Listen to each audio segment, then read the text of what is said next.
Allow me to show you something.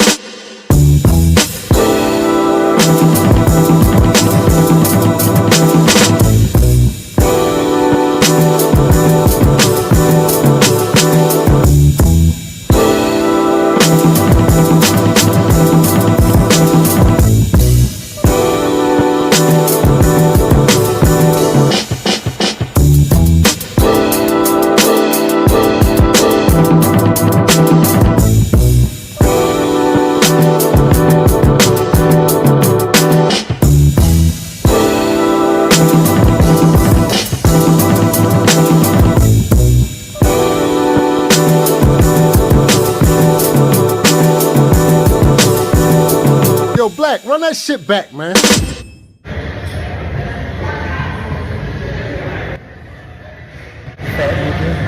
Stay strong for a nigga.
You wondering is everything gonna be okay? It will be okay if you just stay strong.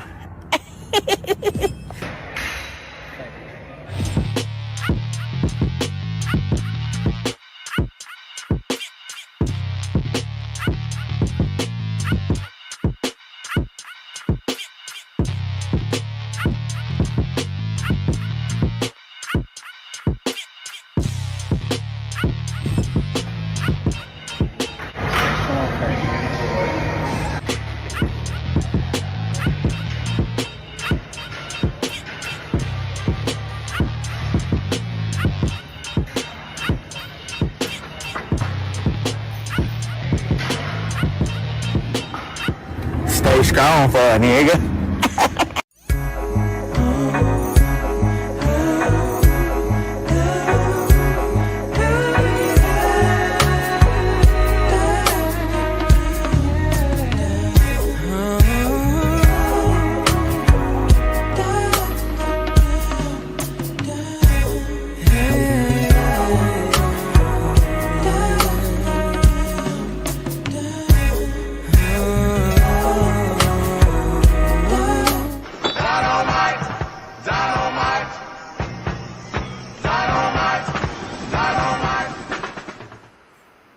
What up, though? Welcome back to another Media Man Live on this good Monday evening. Man, we getting presidential today. We talk about the legislative process, talk about the big, beautiful bill, and we also got some late additions. I see a hot topic that's going on right now that we're definitely going to discuss.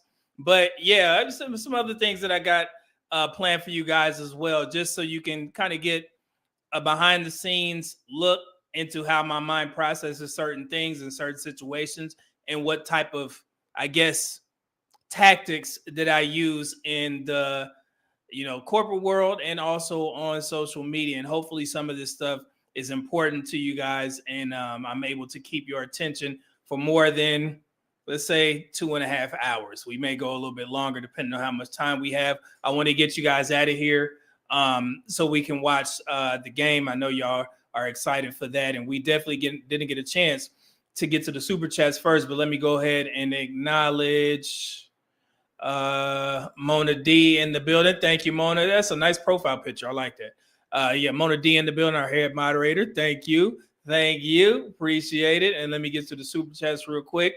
We got Rad Talk in the building, $4.99 super chat. Salute Media Man and chat. This should be fire. Yeah, man. It's gonna be a good show. It's gonna be a good show because most of the time I like to sit back and process things. And I think I did a good job of that after I seen the clip that you guys are probably referring to go viral.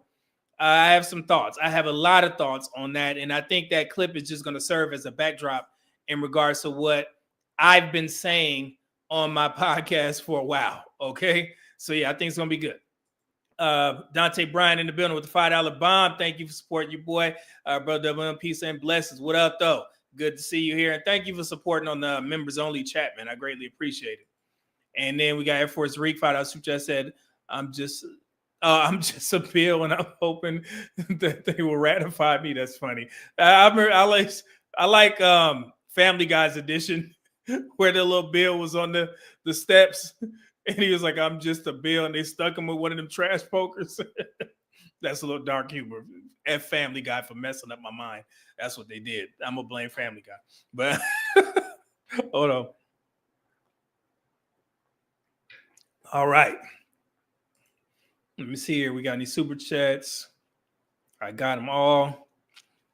Okay. Let me give y'all an update on, because I've seen some people asking, are we still doing the weight loss challenge? Brother, we've been doing the weight loss challenge since the end of February, and we still going. It's about 3 or 4 of us that stay strong for an N-word. But yeah, we stay strong and we continue going, man. So I want to give y'all an update on some of my progress real quick.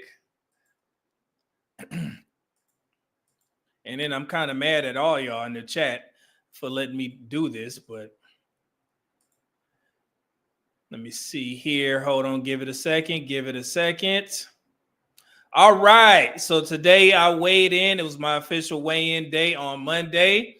I hit 211.6 pounds. If you guys look on the little odometer right there, you can see that I started at 234.4 pounds. And I worked my way all the way down to a 211.6 pounds, which is almost my goal. This is my supplementary goal. My ultimate goal is to get to 200, which I definitely will eclipse probably by the end of the month. So the weight loss challenge is still going. And remember, it's $200 up, but you got to beat me. So we got about 3 dudes that's still in the running, still losing weight. Hopefully they getting cut up, swelled and swole, jacked and juicy. Pause. But yeah, so we got 50 days left. So that's where your boy is at right now. Yeah. So yeah, y'all thought it was a game. Ain't no game. We going. But look, yeah, so there's my little weigh-in right there, 211.6 pounds. But also, let me bring myself up here before y'all show y'all this embarrassing picture. I'm mad at all of y'all. Mad at all of y'all in the chat. Because why the hell y'all let me get up here looking like this? Why the hell y'all let me get up here fat-faced, swelled up from the neck up? Why the hell y'all let me do this? It's y'all fault. You see this? You see that left picture? Look at me.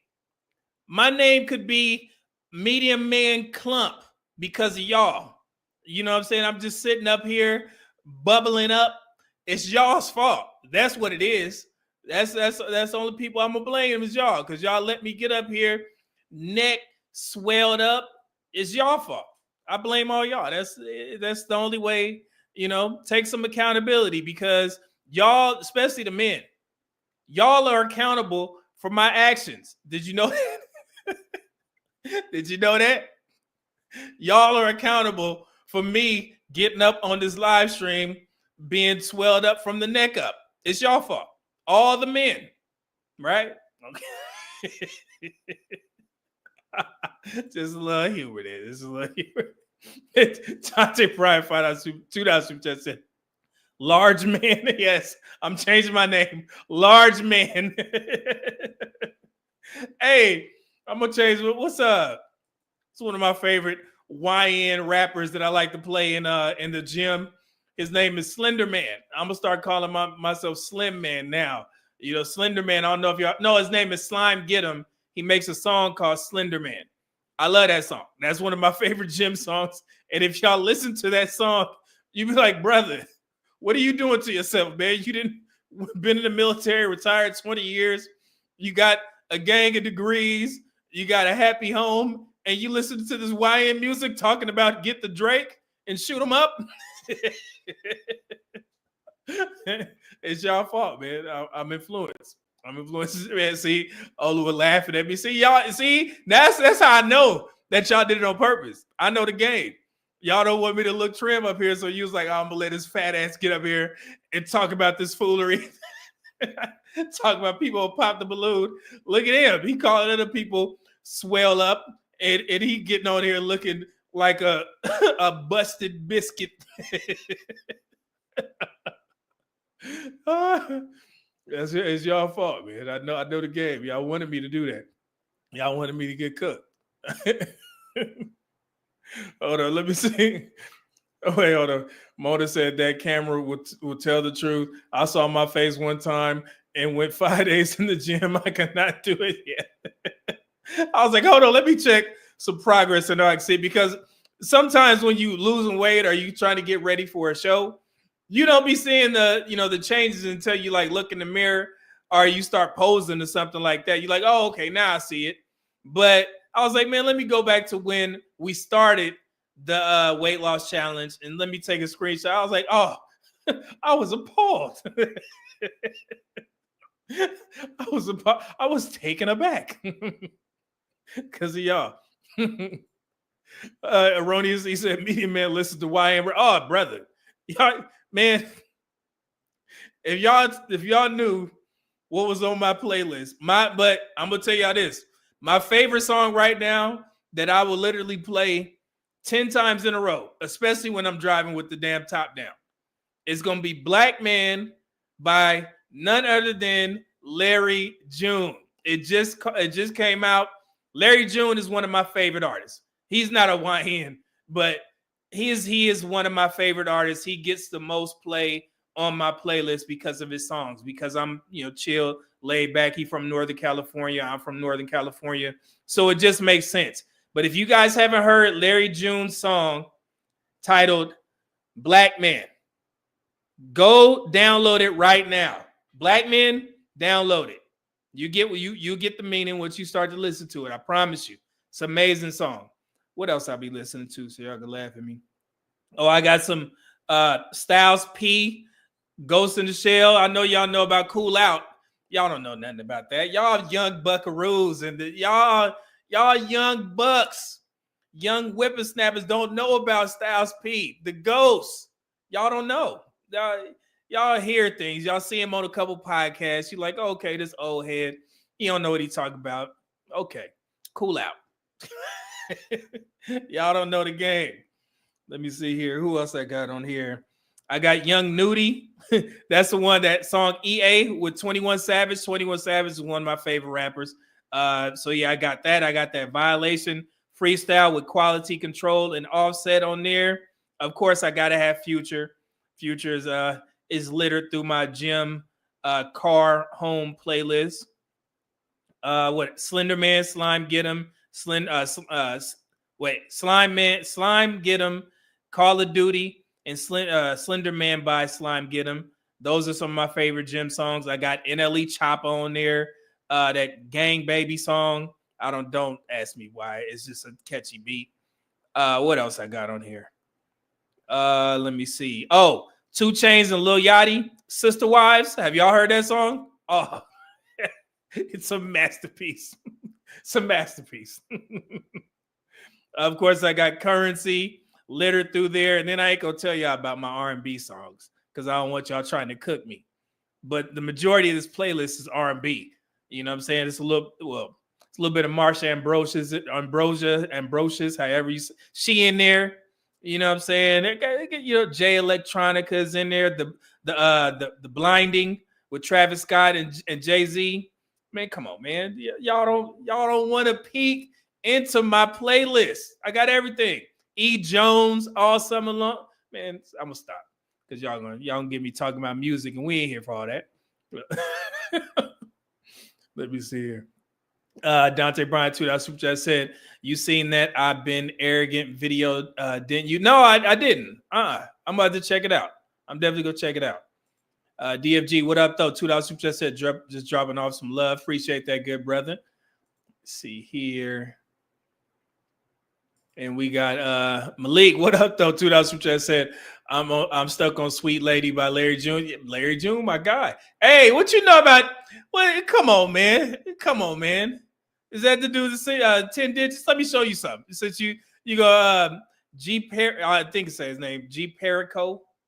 Hold on, wait a minute. Let me show you something real quick.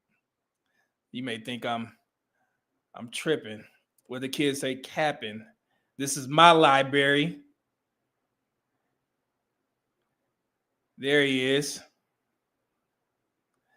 I got Tango and 10 digits on there. What y'all know? Y'all don't know the game, man. Y'all, you know what I'm saying? You see me up here with the suits. Talk about the gym. Hey, who else? What's my guy's name? I got some West Side Gun on there. Okay. Sigh Baby. I like that song, Viking. That's a great song. Of course, Larry June and 2 Chainz Generations. Akeem Ali, good looking adjectives. I'll play that song for you guys on here. Little Brother on there, of course, Lloyd Banks. What's my guy name? I know I got some of his songs. The guy that sings Right Wrist. Wrist. That's my wrist. Who is that? What's his name? I'm a cold Nick. Oh. I'll see. Primo Rice. My bad. Primo Rice, Right Wrist Part 2 and Part 1. Hey, I got it all. Devin in there. And it's nothing. It's nothing. Pooh Man 313 $2 just said any updates on the y'all brothers. See, we done left Revoidia in the past. I ain't even clicked that video up yet. I was about to, but I was like, any updates on the Revoidia outbreak in Houston? No, there have not been. There have not been. See? IQS, what up, though? $5 just said, what up, Media Man? I had to get your clip from yesterday. By the way, this live stream is sponsored by Revoidia. See how they do? See? Mona. I'm Mona right here. Mona, see y'all acting up. It ain't me. Now, when Revoidia reach out to me and be like, yo, you it's your fault. Nah, I'm not. Well, I am, according to, oh boy, I'm accountable for them. So, oh man. Air Force Reek $2 super chat said, oh, you got a little brother on your place. Oh yeah, man. Come on, man. That's a, oh man. Primo Rice too. Deep in My Bag. That's one of my favorite songs. Of course, Party Next Door.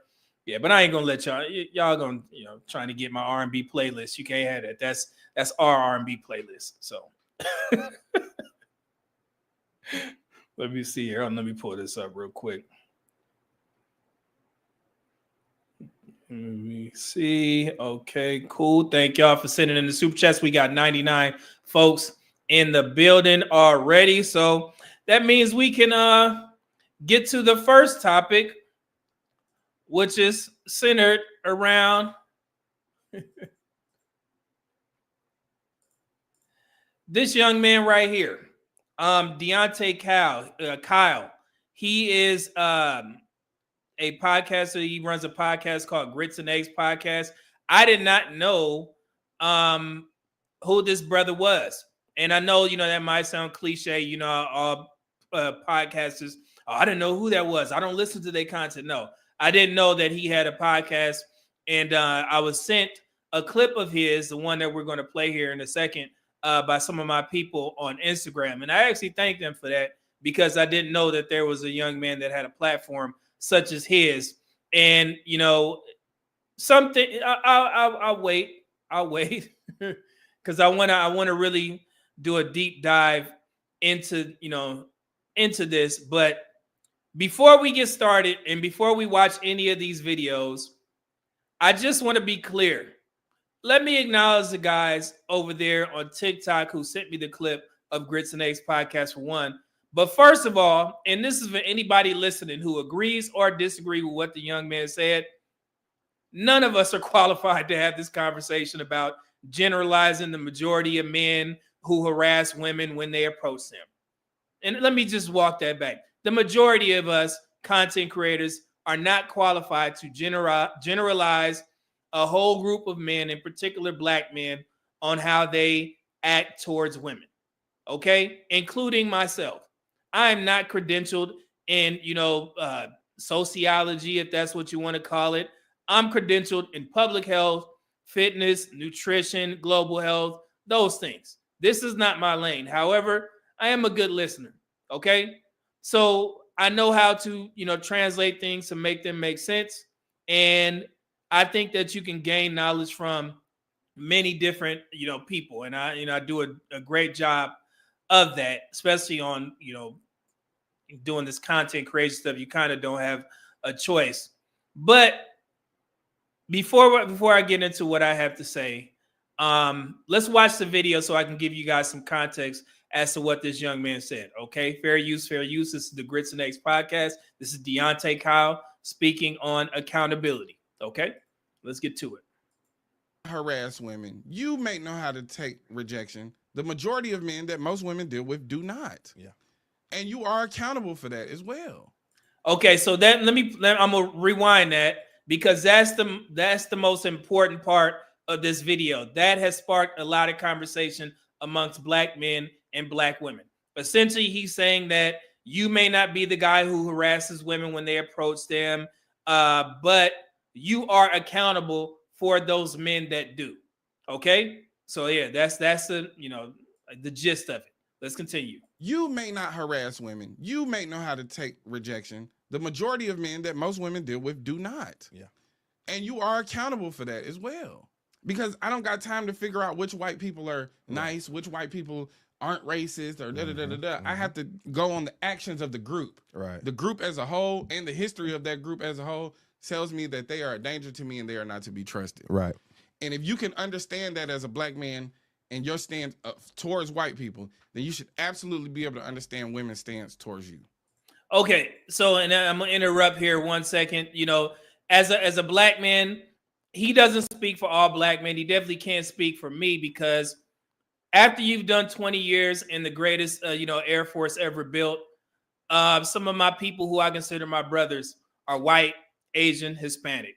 Okay, so no, I do not feel like I'm in danger when I'm around those types of people or when I'm around white people in general. Okay, so that's what I took from that. Some people, and I know a lot of those guys, I've actually said on this podcast that I probably would have been one of them guys like him that felt that all white people were the enemy. Because prior to joining the military, I used to have some influences in my family that looked at white people as such. But when I joined the military, all that shit went out the window. And like I said, my situation may be a little bit different from the average black man because a small percentage of us ever joined the military. And an even smaller percentage of us ever experienced combat. I experienced combat 3 times. And the reason why I'm bringing that up is because I had to rely on white people, Hispanic people, Asian people to have my back. If they didn't have my back, I wouldn't be here. Okay? And that's why I consider them my brothers. All right? So yeah, so I definitely understand from the aspect of somebody who hasn't served and you still have that mindset. Of course, I read all of the African-American history books. Go back to my live streams where I told you about my homeboy. He was heavily involved in African-American history. I listened to Killer Mike, Dr. Umar before he went off the wire or whatever. But all the books that these so-called intellectuals have read, I've read myself. And I've actually referenced them on my page. Oh, shoot.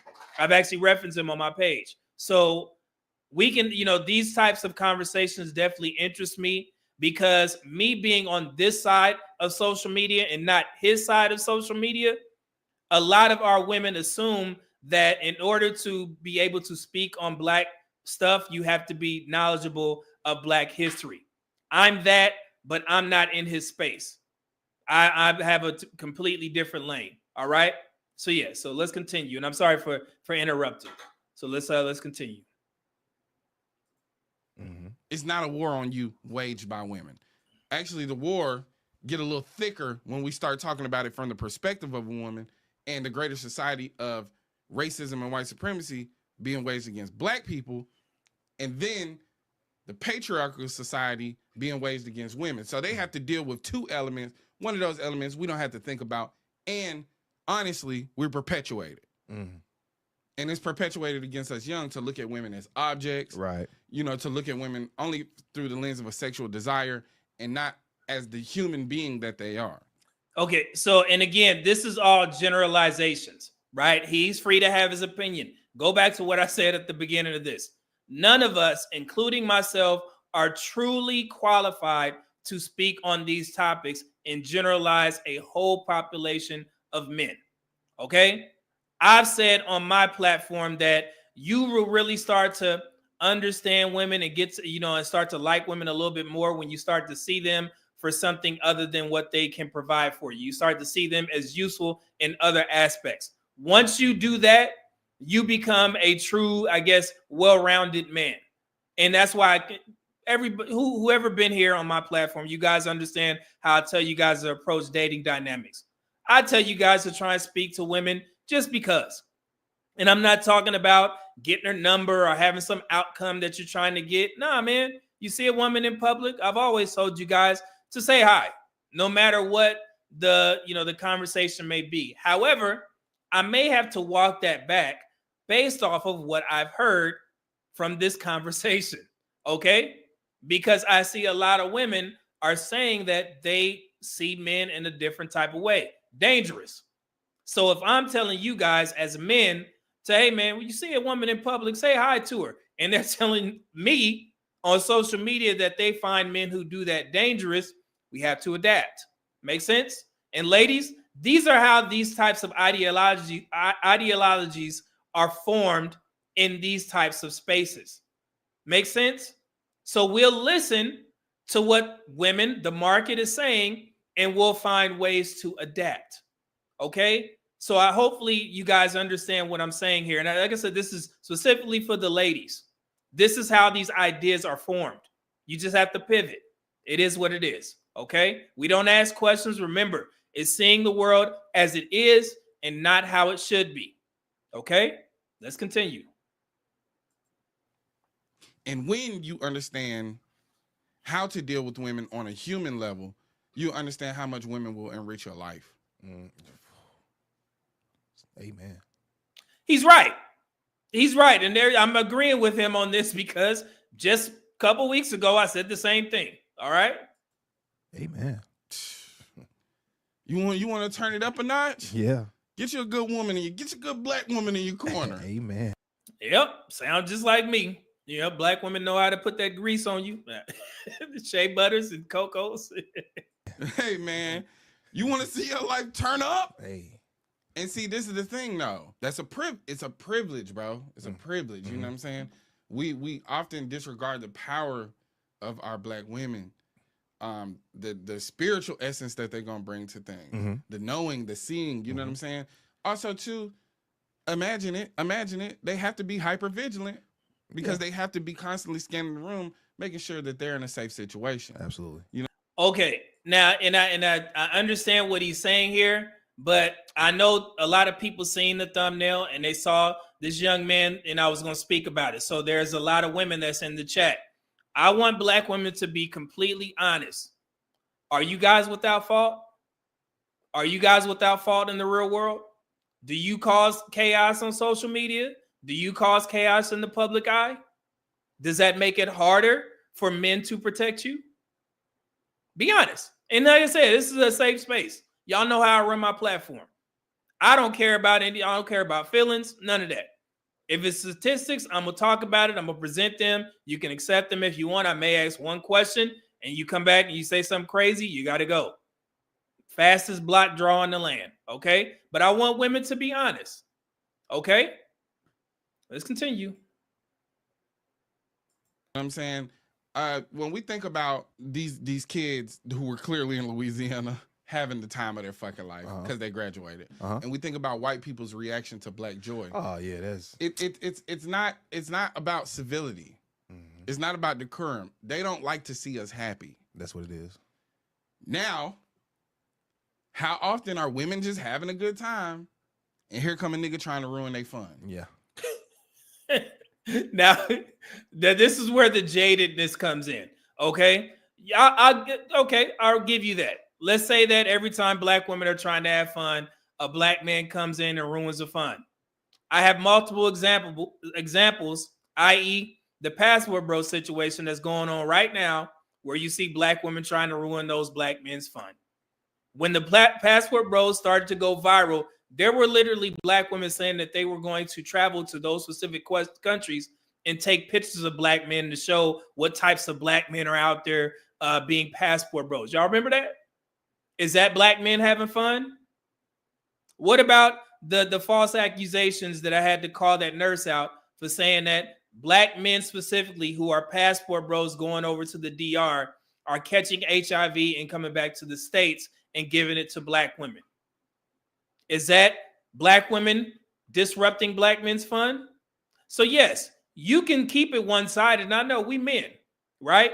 Me and Deontay Kyle, we hold men accountable, right? So we gonna primarily speak to men. I get that. Cool. But when Black women start to disrupt Black men's fun, that's when I come in with the statistics. I'm not sure if he's willing and ready to do that right now, because he's probably had this platform for a while. I'm not sure, but I don't think he's ready to do that. Okay. So yeah, so I'll give you that, but we have to acknowledge the other side, because if we're talking about a community, we have to talk about where both sides are at fault. Make sense? Okay, let's continue.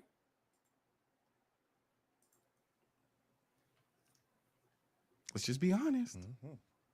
You can call it pandering, but if I was up here caping for white women, you wouldn't even mention that word. See, and that's a direct, I would say, call to arms tactic that a lot of Black men like to use. You make it seem like Black men are so infatuated with white women, even though we know the marriage statistics, 79% of married Black men are married to Black women.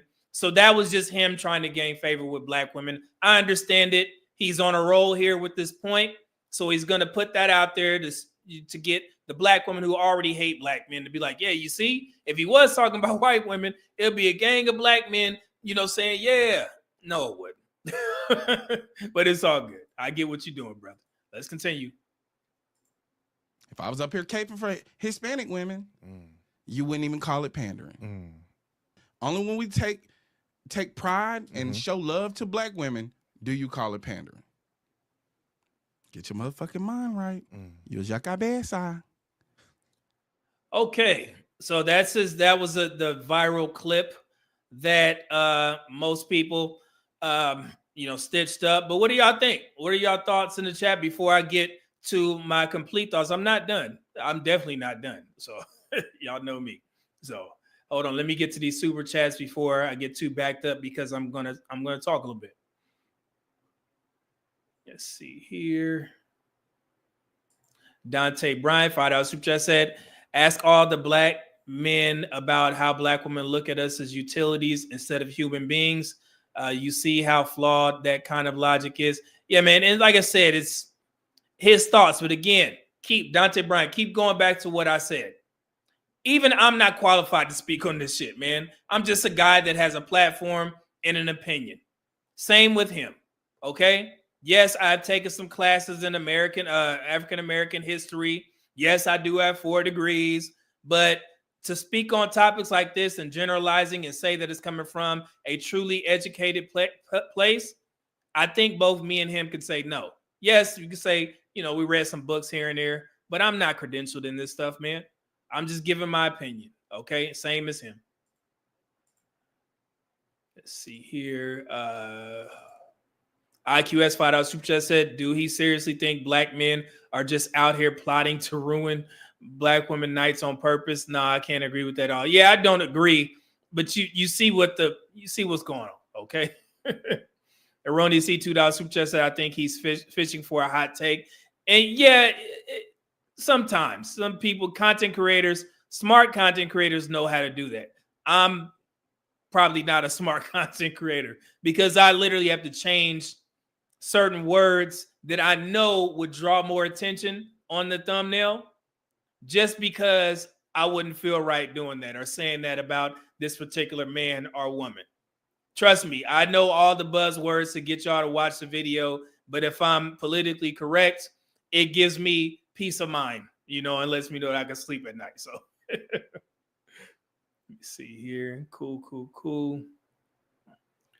All right. So the first question, and I know you guys are probably, thinking, do I think Deontay Kyle is a panderer?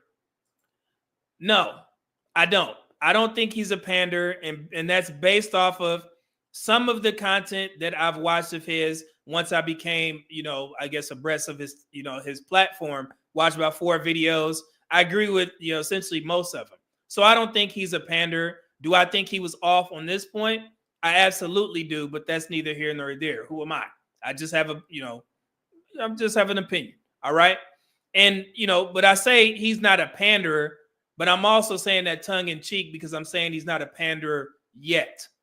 Because there's a lot of factors that come into making black relationship content. And I'm going to explain some of them why. And one of the main reasons why I don't think he's a panderer is because of this. Let me show you. So every time I put out a picture or something clowning dudes about fitness and nutrition, woman on the internet, the men who don't qualify, she's average at best. And that was one of my favorite videos, Mo Better Blues, or movies, Mo Better Blues with Denzel, after he got his ass whooped, living in squalor. So I put that on there, and I'm just joking or whatever, but I am serious about y'all asses getting in that damn gym. So I am going to take shots and talk mess if I see you spilling over. All right. And that's going to be on, Facebook. I'm going to say something because I'm a man and I'm speaking directly to men. Okay. Get your ass up and go to the gym. But I get called a panderer all the time, bro. So if he's a panderer, then I guess I'm a panderer too. Stop simping. The girl in the pic is a 6 without makeup. Did someone hack his account? This doesn't sound like Medium Man at all. Let's see here. This is Medium Woman posting. I think, bro, speaking from experience, ain't no way you pandering backfired. Medium Man Derek Jackson, is that you? That was funny. But somebody, my guy Mike Webb, he said, "Fellas, I guess some of you forgot this isn't an RP space. He doesn't just sit around harping on women all day. And yes, there are some men that need to hear some reality too. Some of you are stuck in the RP rage stage and get mad when someone says something true about men. Makes you no different than a Kendra G guest." Okay? So the people that's been following my platform, they know I'm not pandering. I didn't make that post to pander to women. I made that post because I was speaking directly to y'all fat asses. I was talking to you, men. I wasn't doing that for the women. Okay? So yeah, so I get called a panderer all the time, bro. So if you're going to take one video of him saying this and call him a panderer, nah, I disagree with that. And that's just my opinion. However, I do say that, because, I say that prematurely because you never know, depending on the outcomes of his platform, all right? Because, that money over there, you tell them what they want to hear. That shit is good. Y'all know how it is. So let me get this off here. Let me get this super chat. The Dollar General $10 super chat said, "This is the stuff I see and hear that radicalizes me to an insane extent. Every day I want less and less to do with any black women. If I didn't love my mother so much, I'd have completely crashed out." Hey man, it's no need to crash out, man. Because in the whole scheme of things, who on social media, Dollar General, is going to come to your front door and tell you to stop living the way you live? Brother, we just have these conversations because we on social media and we entertainment. Trust me, when I log off from here, there's not going to be an influx of people outside my door trying to tell me that I'm wrong or, man, you need to hold men accountable. No, if they do, I live in Texas, brother. I got lock boxes all around my house. You know what that means. We good over here. Okay? So don't worry about it, man. You all right. You good. Oh, Texas. Mr. Walker, my guy. Single by choices, man. My dude, salute. Media man, keep cooking. Thank you, good brother. Thank you. Thank you. Good to see you here. Make sure you put your links in the description, brother. And let me get Mona in here. Said, I agree. Even when you tell the same gender something, a benefit, you get called a pander, a pick me if you're a woman speaking to women, which doesn't make sense. Yeah. And you can't, Mona knows this probably more than anybody, man. I seen some of Mona's recent videos, and I like the lane that you're going into. The ones that you were doing on Tasha K, calling out certain things. We discussed this a while back. I was like, man, it's tough being a woman trying to hold women accountable when you could just easily start an entertainment channel and do very well. And I think, Mona probably tell you her views probably done went up. So so yeah, it is very tough, man. I'm not gonna lie to y'all. So and like I said, I put that video out specifically for women. I feel for some of the ladies who have good intentions to try and educate Black women on, how to get married, how to treat your man, because y'all really be coming in these spaces in good faith. And then you get cooked. And you're like, well, shit. I was trying to be Honey Baby in it, trying to be Monique. Sweet babies. Let me just tell you, that shit don't work. And that's why I said you need women who speak those types of women language. And y'all got mad at me. Y'all called me a pander for trying to push the Black women that y'all complain about on Kendra G.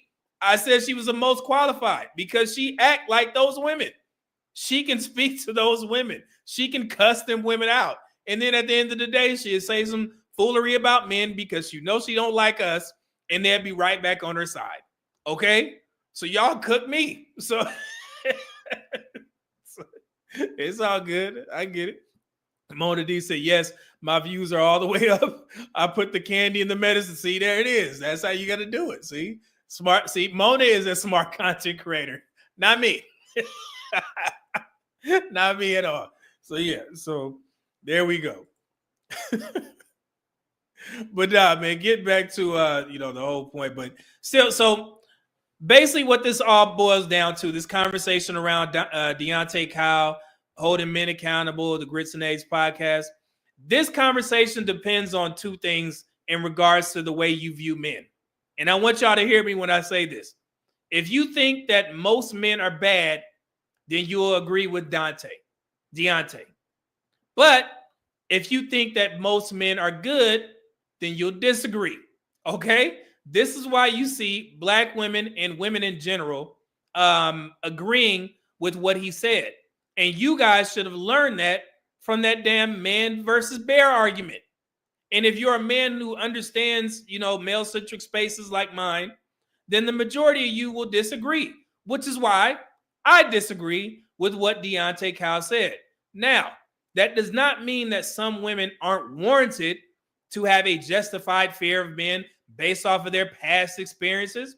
But this conversation has happened within Black relationship spaces, and it is essentially given the Black women who already hate Black men, you know what I'm saying? It's giving them reason to say, see, a Black man told us that all of you Black men are dangerous.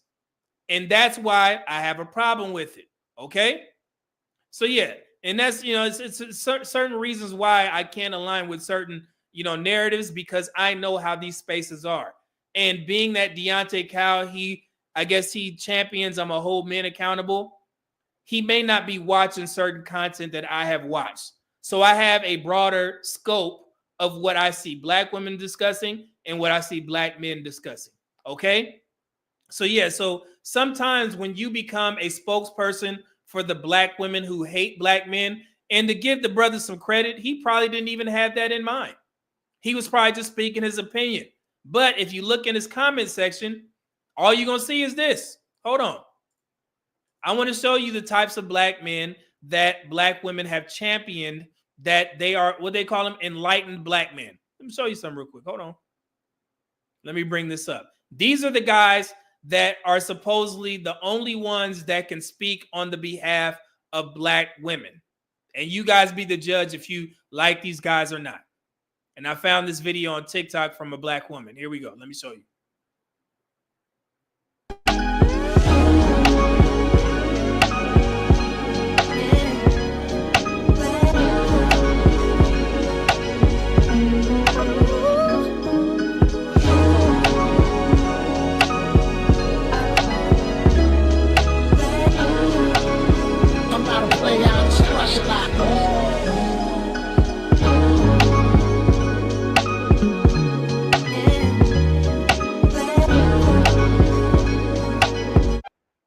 All right. So they're calling this the Black Renaissance 2025 of enlightened black men. So those are the types of black men that black women who have a level of disdain for black men, they like those types of guys. You guys seen Mark Lamont Hill, who I disagreed with on certain points, made a video about that.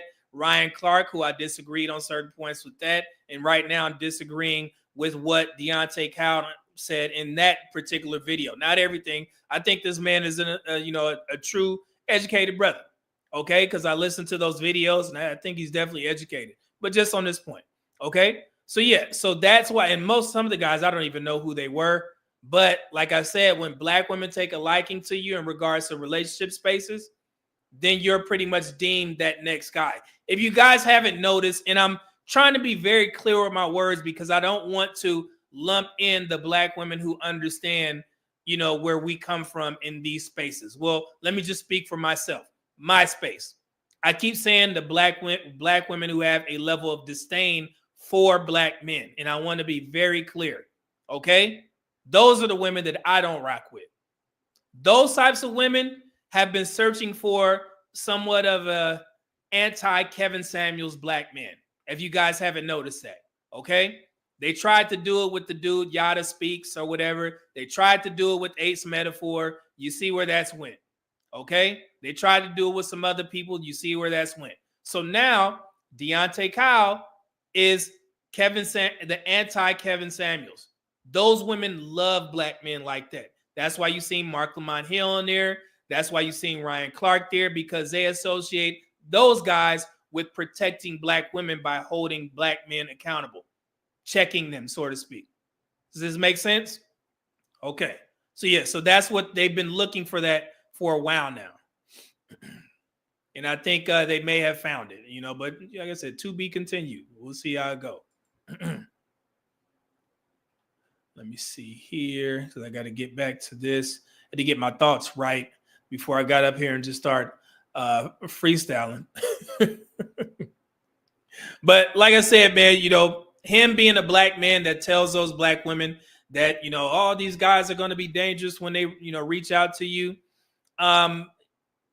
Like I said, it's something that I would never get behind, because just as much as they don't like black men, I don't like those women either.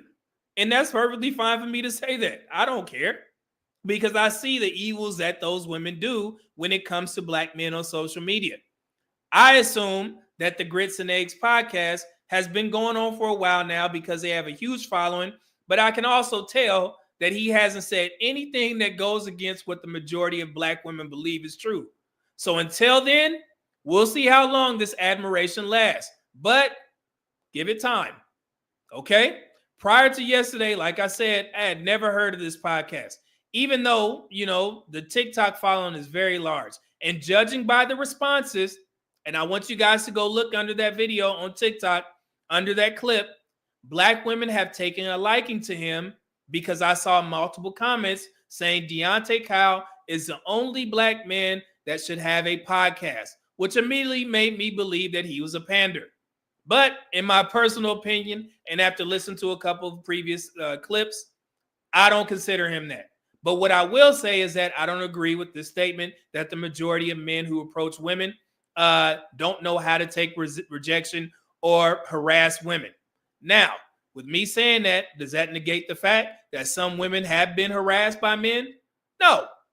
But what it simply means is that your lived experiences contribute to the lived experiences of other women, which makes you all agree with Deontay's point. And that's fine. But ladies, if you ladies can understand how lived experiences and other women's experiences impact the way that, how you view men who approach you, then it should be simple for you to understand why they say, why men say that statistically women initiate 70% of the divorces, which gives men cause for concern when deciding to get married, right? Y'all understand your situation. Now you understand what men are saying. So I think this is a good thing. All right. And, and like I said, I understand that not all men are going to harass you, just like all women aren't trying to divorce a man because she's not happy. However, both men and women are capable of committing these separate acts, which is cause for concern on both ends. Make sense? So I think this conversation actually opens up a lot of doors within these Black relationship spaces, because now both sides understands how to generalize. So moving forward, we should hear less comments like not all women, or but what about women who don't do those things, because both sides are okay with generalizations, right? Is that fair? Okay. So I don't want to hear none of that foolery. When I say women, don't be in the comments saying, but not all women. No. I'm going to just refer you back to this video. Y'all understand it when men do it, but for some reason now, we ain't doing that. You understand? So, I mean, now that we found a solution to the not all argument, am I accountable for another man's actions? That's the overarching point, okay? So to answer that question, let me tell you guys a story. And this is pretty funny. When I first became a supervisor in the Air Force, I was given a mixed bag of 3 troops. And no, I'm not talking about their race or gender. I'm talking about high-speed individuals and dirtbag airmen. If you was in the Air Force, you know exactly what I'm talking about, okay? Sometimes you're lucky enough to get troops that just get it. They're smart. They take pride in the military and the job that they do. But other times you get a dirtbag, always late, fucks up at work. Y'all know the type of people I'm describing. My leadership gave me 2 dirtbags. And I'm thinking about him now because of where he's at now.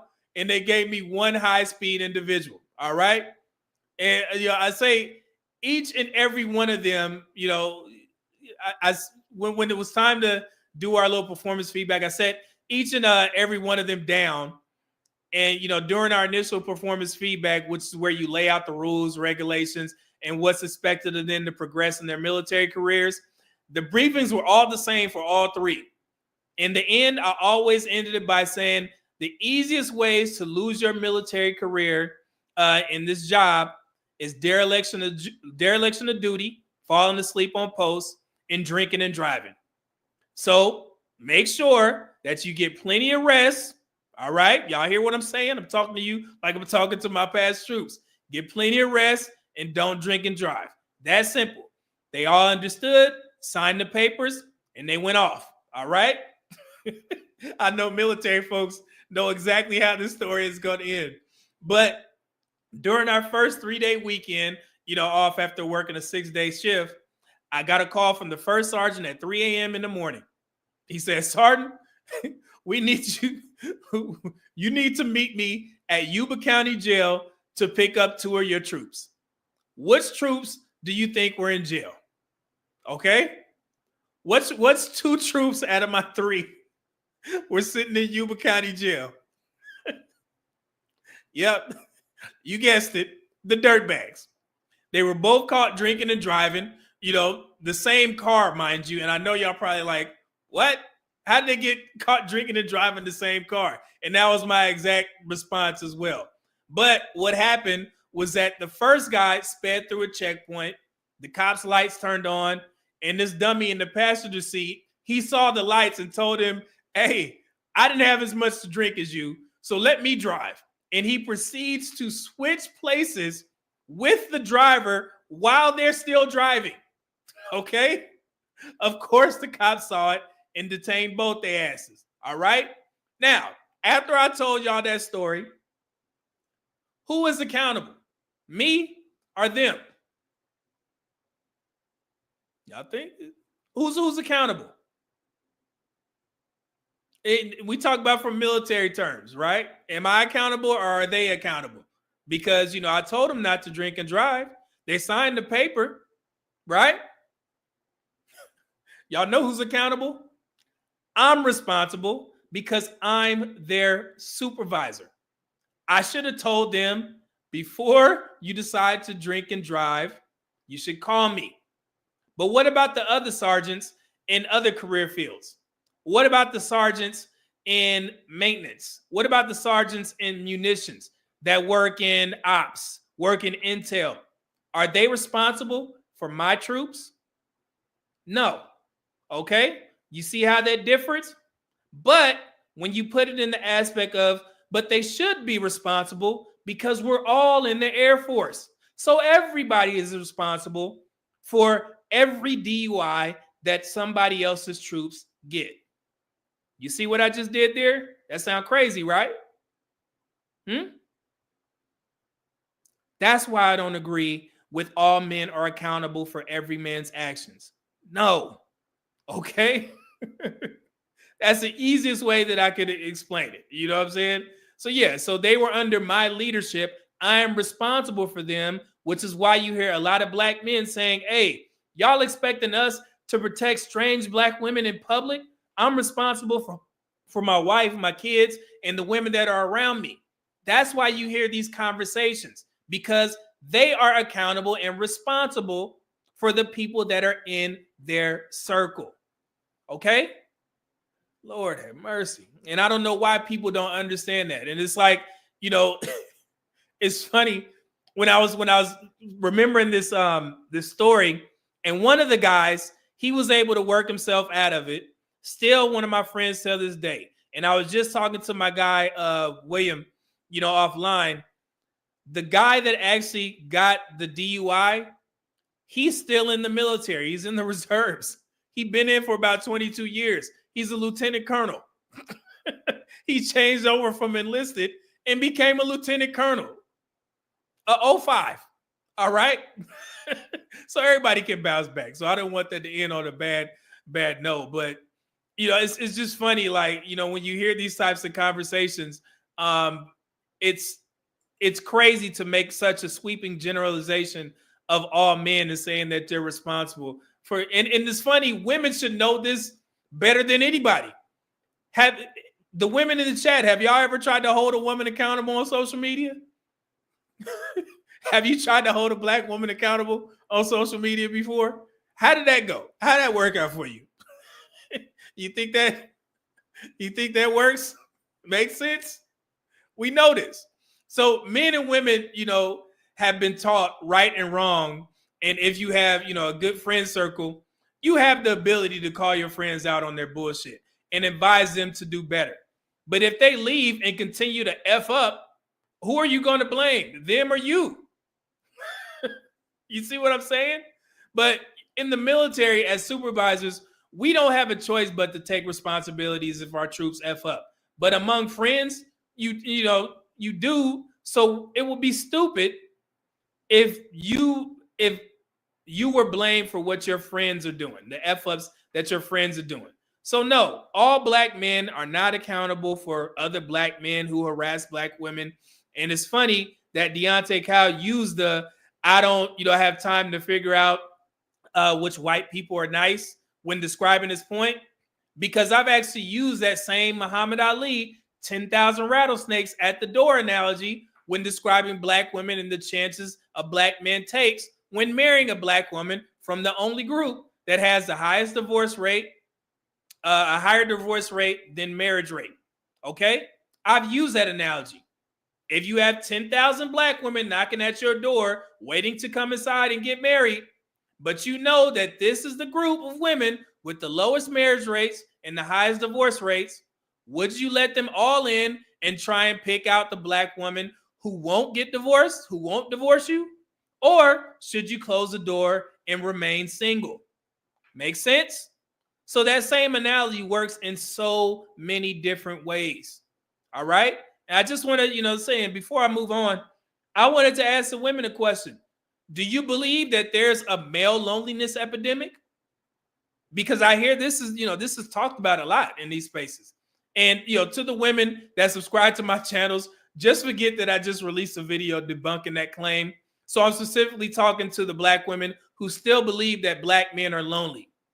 Do lonely men approach women? I'm asking.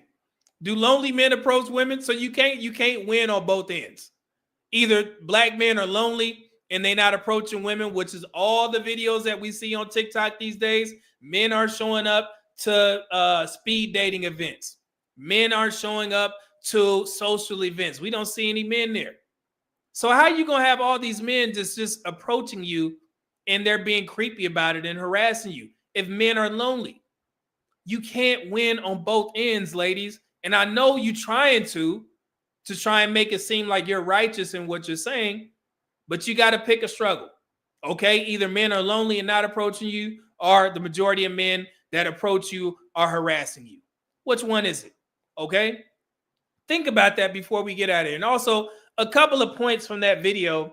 Like I said, I think this conversation was good for the black community because it proved that all black men are not a monolith, because the majority of black women and the men that rock with the Grits and Eggs podcast, they agree with Deontay. And then you have black men such as myself who loves black women as well, but I don't agree with this particular point that he made. And that makes me the bad guy among black women who thinks that Deontay is the only black man who should have a podcast. And that's perfectly fine with me. Because like I said, I'm going to still keep doing my thing over here. And I'm not worried about the people who think that I'm against him. My work shows that I'm not. And, now I want to talk to Deontay. Deontay, with great power comes great responsibility.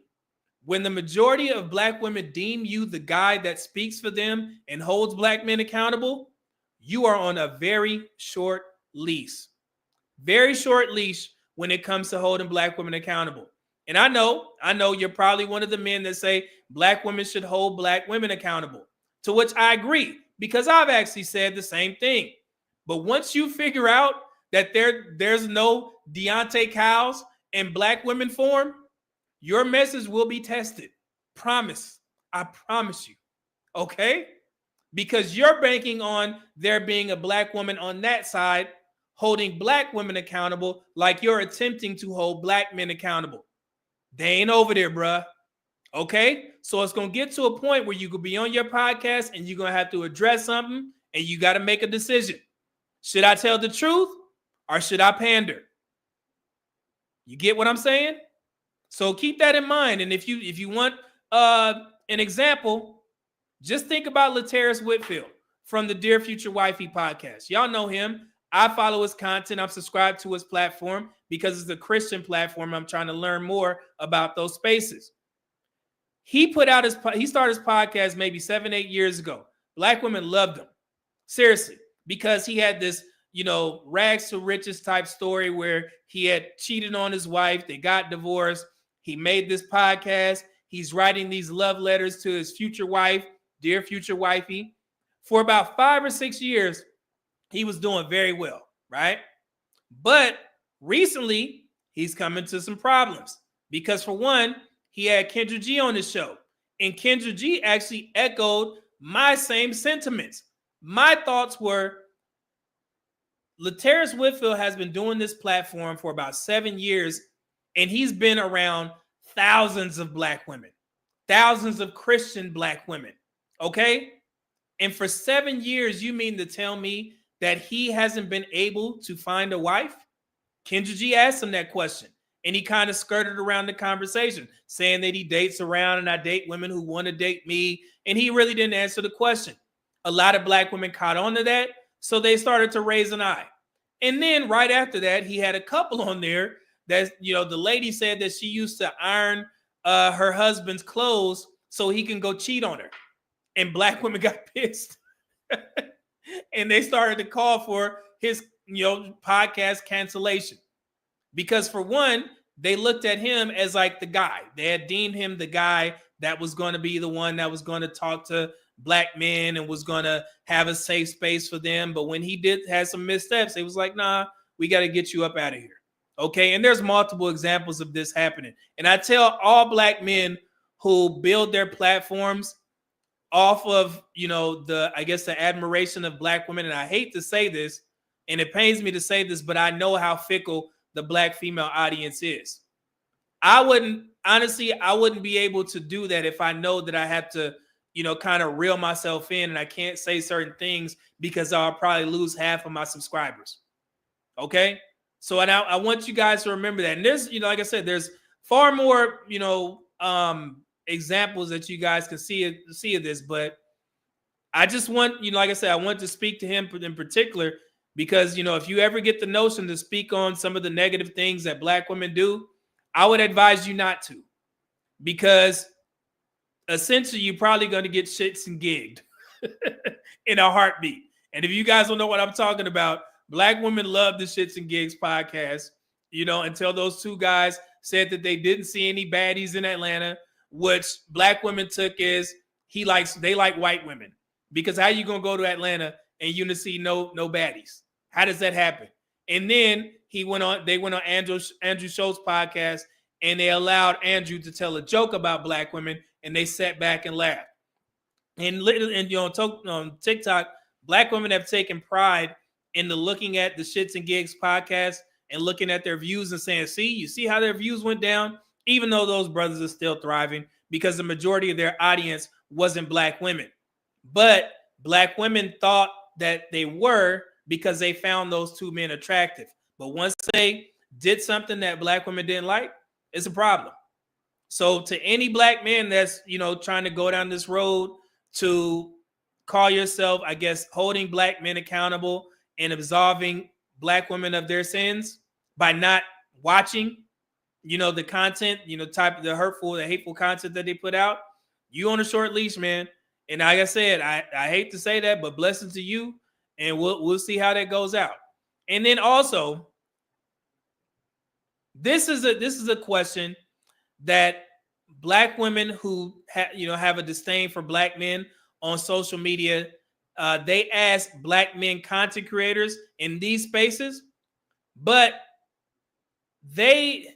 it's funny, and I'm trying to work this out so I can explain it best possible. Black women will ask, male content creators over here, what are you doing for the black community? Have y'all seen this before? They'll come over here and be like, man, I'm looking at your content. Well, how are you helping the black community? I noticed that, which is why I informed black men over here. Now that you're the new guy, Deontay, that question applies to you.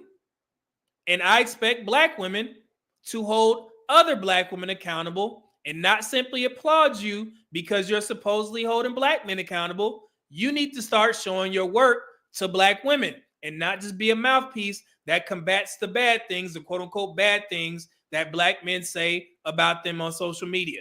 Okay?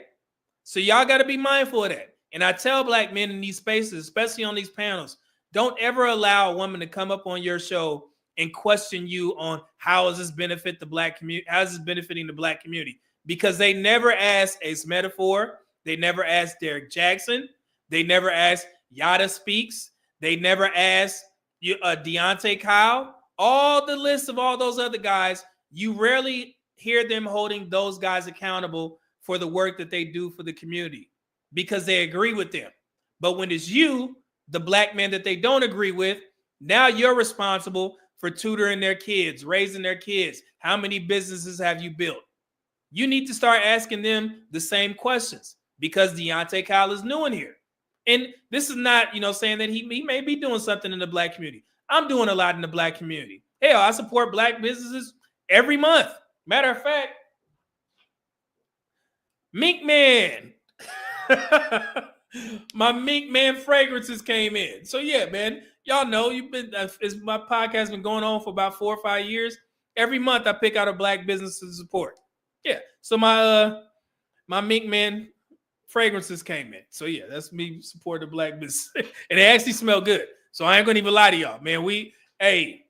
Mink Man did his thing, man. Hey, slow love. Man, boy. This is the blue one. And then my wife got the rose scent or whatever. Hey, and he had it quick, fast, in a hurry, man. Mink Man, that dude. So whatever he did with them fragrances, I salute you. I salute you, brother. Hey, we love him. You know what I'm saying? Next time I go into the city after all these damn tourists leave for Memorial Day, yeah, I got my Mink Man fragrance on. You know what I'm saying? It is what it is. So, let me address this, man. This is funny in the comment section of that Grits and Eggs podcast. I hate when people do this. I despise it. These so-called black male intellectuals that agree with Deontay Kyle, they'll put comments in there like saying, read Bell Hooks, read Kimberly Crenshaw, and you'll understand. Shut the fuck up. Shut up. How you gonna sit there and tell people to read something without giving any context or quotes as to what we're supposed to be reading? And bruh, I've read all those books, okay? For various reasons. I told you guys, for one of my best friends, TK, is a feminist. She been on my show before. So I wanted to, learn a little bit more about, her plight, so to speak, because, I wanted to relate to her, have better conversations or whatever. So yes, Bell Hooks, Ain't I a Woman, read that, still got it on my bookshelf in the living room. It's all good, man. Black Women in Feminism in 1981. I read all that stuff. It is what it is. But I hate when people read this and you would understand more. And that goes to the people that say you didn't understand what he was trying to say. Bro, I heard him.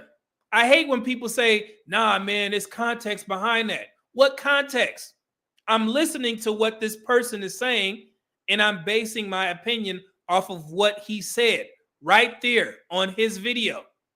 Then when you get in the comments, you got people in there saying, you misinterpreted what he said. I heard him. There's no context necessary. Now, whatever opinions that you put onto it, when you add a little bit of sauce, that's perfectly fine. But that's your opinion. But if I'm going to address the point, I'm going off of what he said. So don't be sitting there telling people to add you, hey, no, man, that's not what he said. Y'all misunderstood. No, we didn't. We heard it. We all heard it. It's cool. All right. So yeah, y'all got to stop with all that foolery, man. It's a black community swearing that they more, intelligent than the next person. And I always call people out on my platform when they do that. They'll say, if you read this book, then you would understand. I will literally go in the comments and say, what did the book say? You know how many times I did that and people was like, I ain't read it yet, but I heard. So why are you telling us to read it? If you can't quote what's important, to the conversation out of that book that you're telling people to read. It's stupid. It makes you look dumb when you do shit like that. Read Bell Hooks. Read Kimberly Crenshaw on intersectionality. Bro, I know it all. Okay? I read all the books. None of that will sway my opinion on what I heard Deontay Kyle say. It's all good, man. I just don't agree. That don't make him a bad person. I just don't agree with this point. But overall, I think the brother is a good content creator. I think he's going to do very well. But I just hope he don't, take the candy and start pandering. Because, and that's for everybody. Like I said, I get called pandering all the time as well. It is what it is. But, yeah, I just hope he stays on his, purpose and try and keep it G, so to speak. And be open to listening to what black men in these spaces are actually saying. Instead of just listening to the black men you agree with or the black women that you agree with, and they're sitting there pointing the finger. Yeah, it's these black men that's a problem. And honestly, I don't know where women get off by saying that it's the RP guys that are going to be the ones that are harassing you. If anything, RP dudes, they going to stay away from y'all asses. And that's just being honest.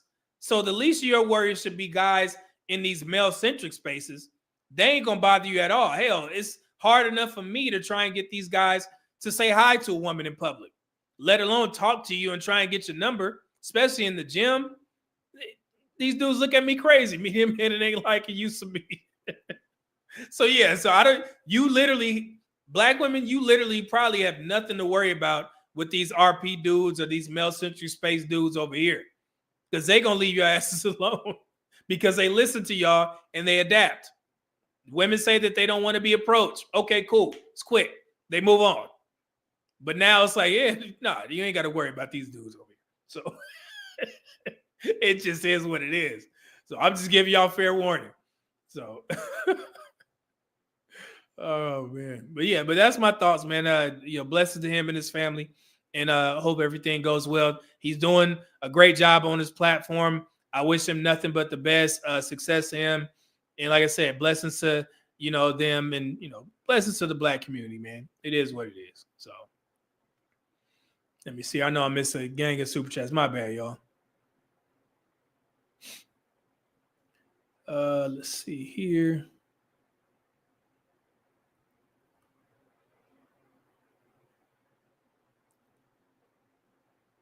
I'm trying to get where I left off. Okay.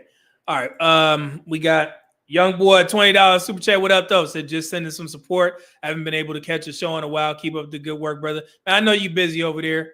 Man, you over there doing your officer thing in the Army, man. I salute you, brother. Thank you. Appreciate it. And then we got Deontay Bryant, $5 super chat, said, nah, Media Man, I'm not giving him a pass. He know what he doing. You sure, man? Hey, you think he over there like this? Hold on. I think I still got it on there. Wait. Let me see if I can find it. I understand that there's some people out there who need my services. Yes, Lord. Are there any people out there who are weak? Yes. Any people out there who are weary? Yes. Any people out there who are tired? Yes. Any people out there who just need a healing? Yes. Y'all got cash. Yes. Well, then come on down. You know what he doing, Dante? You get that bag?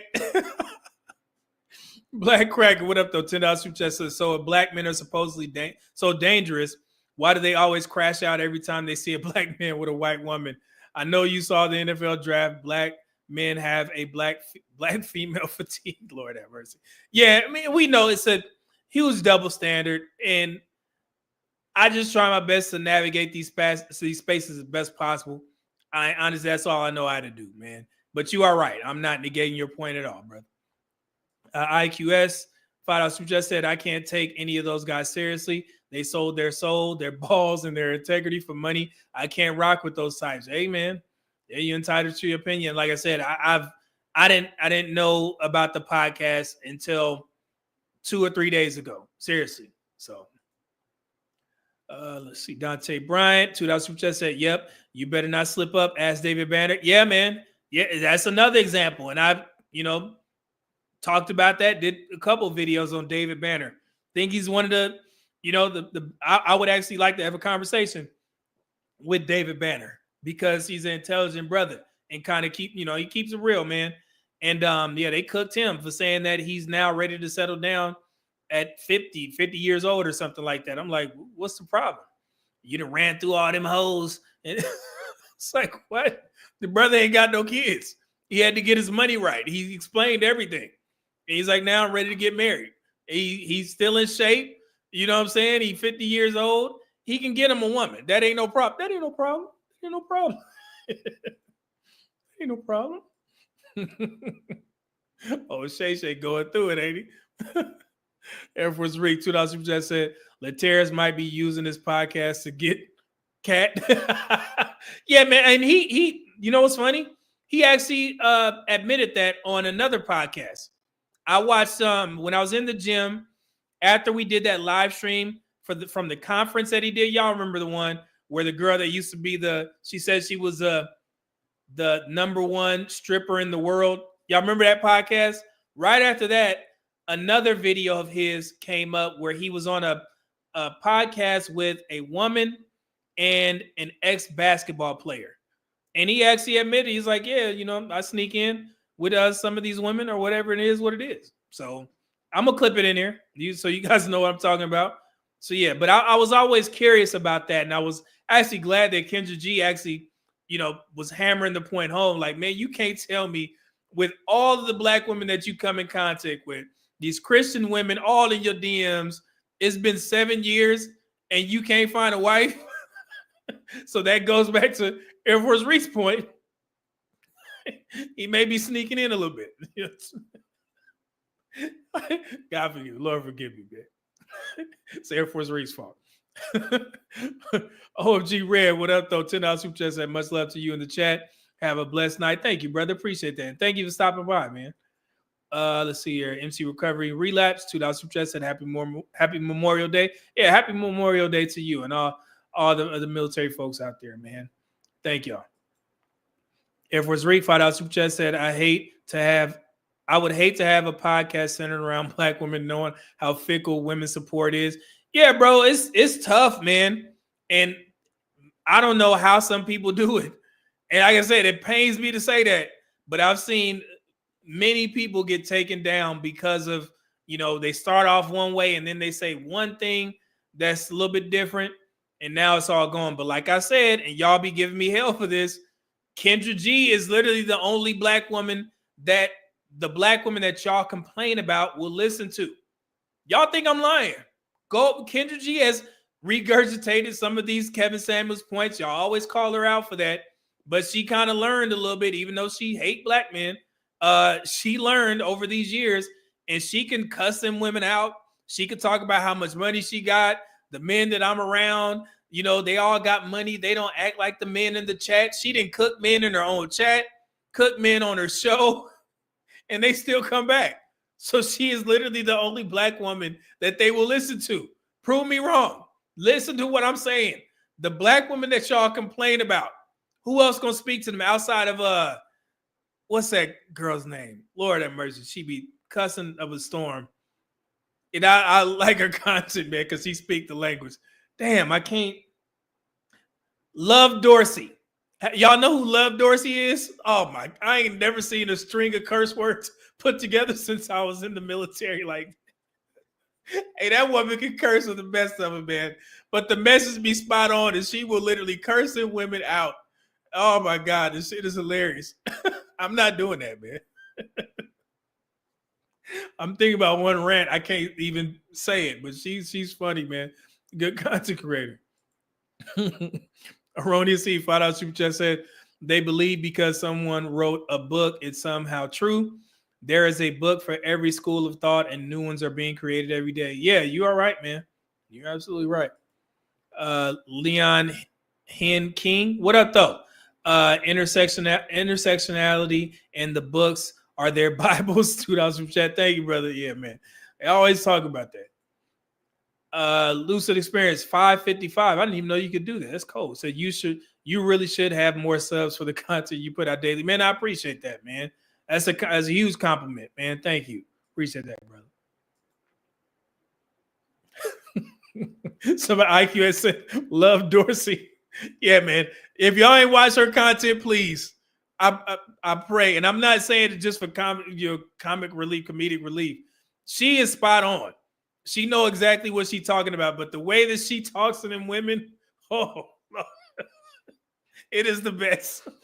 And I'm like, hey, know me, baby. She got it. So that's one of the black women that, talk to those black women that y'all complain about. Oh, man. That shit funny. But if y'all think name some other people that y'all think can talk to the black women that y'all complain about.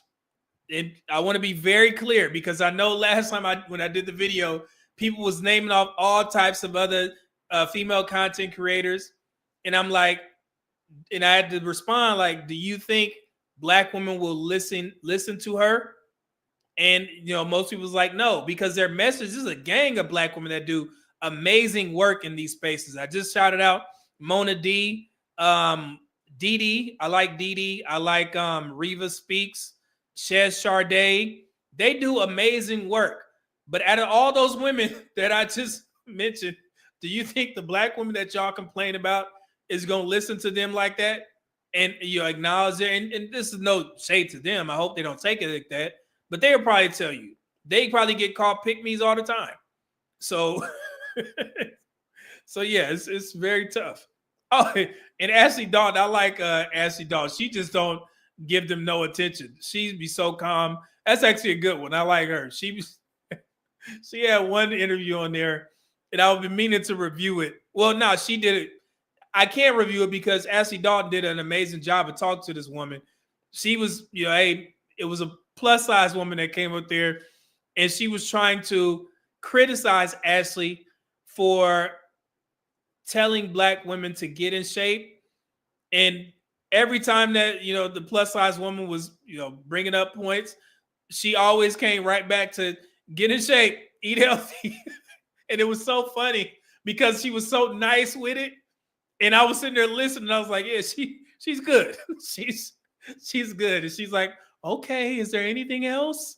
And then the lady would leave the stream, and she'd be like, yeah, y'all asses get in the gym. But she don't say it like that. But it's so funny, man. Ken Ward, 2000 just said, I love Dorsey. Yeah, man. Hey, goodness. Meets McGee. That's a wild name. 5,000 just said, love Dorsey is from my hometown, St. Petersburg, Florida. They all sound like that. Oh, okay. I don't want to get cursed out, brother. Yeah, Ajax, man, you notice it. I had to bring this up. Ashley just be sitting there, stone face. And it's so funny. You can see the women. It was one woman that tried to crash out, and she came on the show with particular energy. And Ashley was just sitting there like, well, okay, what else is it? You don't think my waist is real? You think I got work? What is it? And she was just sitting there, and the woman, she was so frustrated at first.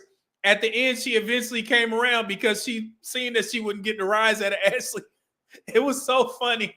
It was the best thing ever. I was like, oh, God. So that's actually a good one. So, Red Talk. One night, I just said, I didn't know you were watching Shez. Yeah. I first found out about her a while back because she was actually doing videos about that Black women, white men lie that I've discussed over here. So yeah, I definitely know who Shez Sharday is. Great content creator. Let's see here. Ajax Man 5 just said there's a new phenom going viral of obese women want fit men, but they're not willing to get in shape. It's on TikTok. Wow. We'll see how that works out for them. Let the market decide. So we'll see. All right, we just been talking, but yeah, I enjoyed this stuff, man. But let's get to first of all, before we get into the legislative stuff and talking about the Senate and the House and things of that nature, any of the videos that I play right now, guys, I'm not trying to insult your intelligence. Seriously, I'm not, because some people may not know the primary duties, for the different legislative branches. So I put these things together first to explain what these branches do, what the Senate does, the House does, and how a bill is passed forward. Okay? So it's going to be some videos that may be explaining it from a beginner type of level, but I think it's necessary in these spaces. Okay? Just want to be fair. So this first video, let me see here. Let me get this out the way. My bad, y'all. And thank you for the super chats. I greatly appreciate it, especially on a show like this. So let's see here. God dang it. I had all this written out. All right, it's coming up. Give me a second. All right, here we go. So first I wanted to start off with a quick PowerPoint for the legislative process. Hold on. And no, I'm not going to bring on it's a bill and I'm sitting on Capitol Hill. No, I'm not going to do y'all like that. So that would be insulting, but it is one of my favorite videos. So, and they explain it the best possible. Oh, come on. Oh, I'm trying to make it a little bit better. There we go. Okay. So I'm just going to give y'all some definitions real quick for the legislative process. So we can start. Well, let's go back here. start here.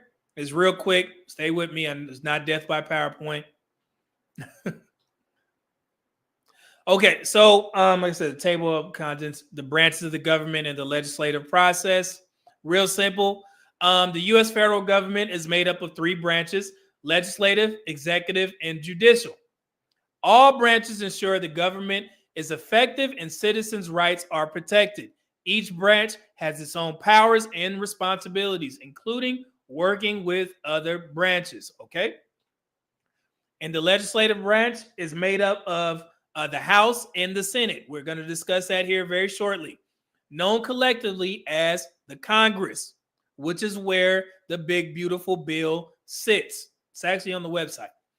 Among other powers, the legislative branch makes all laws, declares war, regulates interstate and foreign commerce. Y'all know about tariffs, and controls taxing and spending policies. The executive branch consists of the president, President Donald Trump, his or her advisors, President Trump's advisors, and various departments and agencies. This branch is responsible for enforcing the laws of the land. Okay.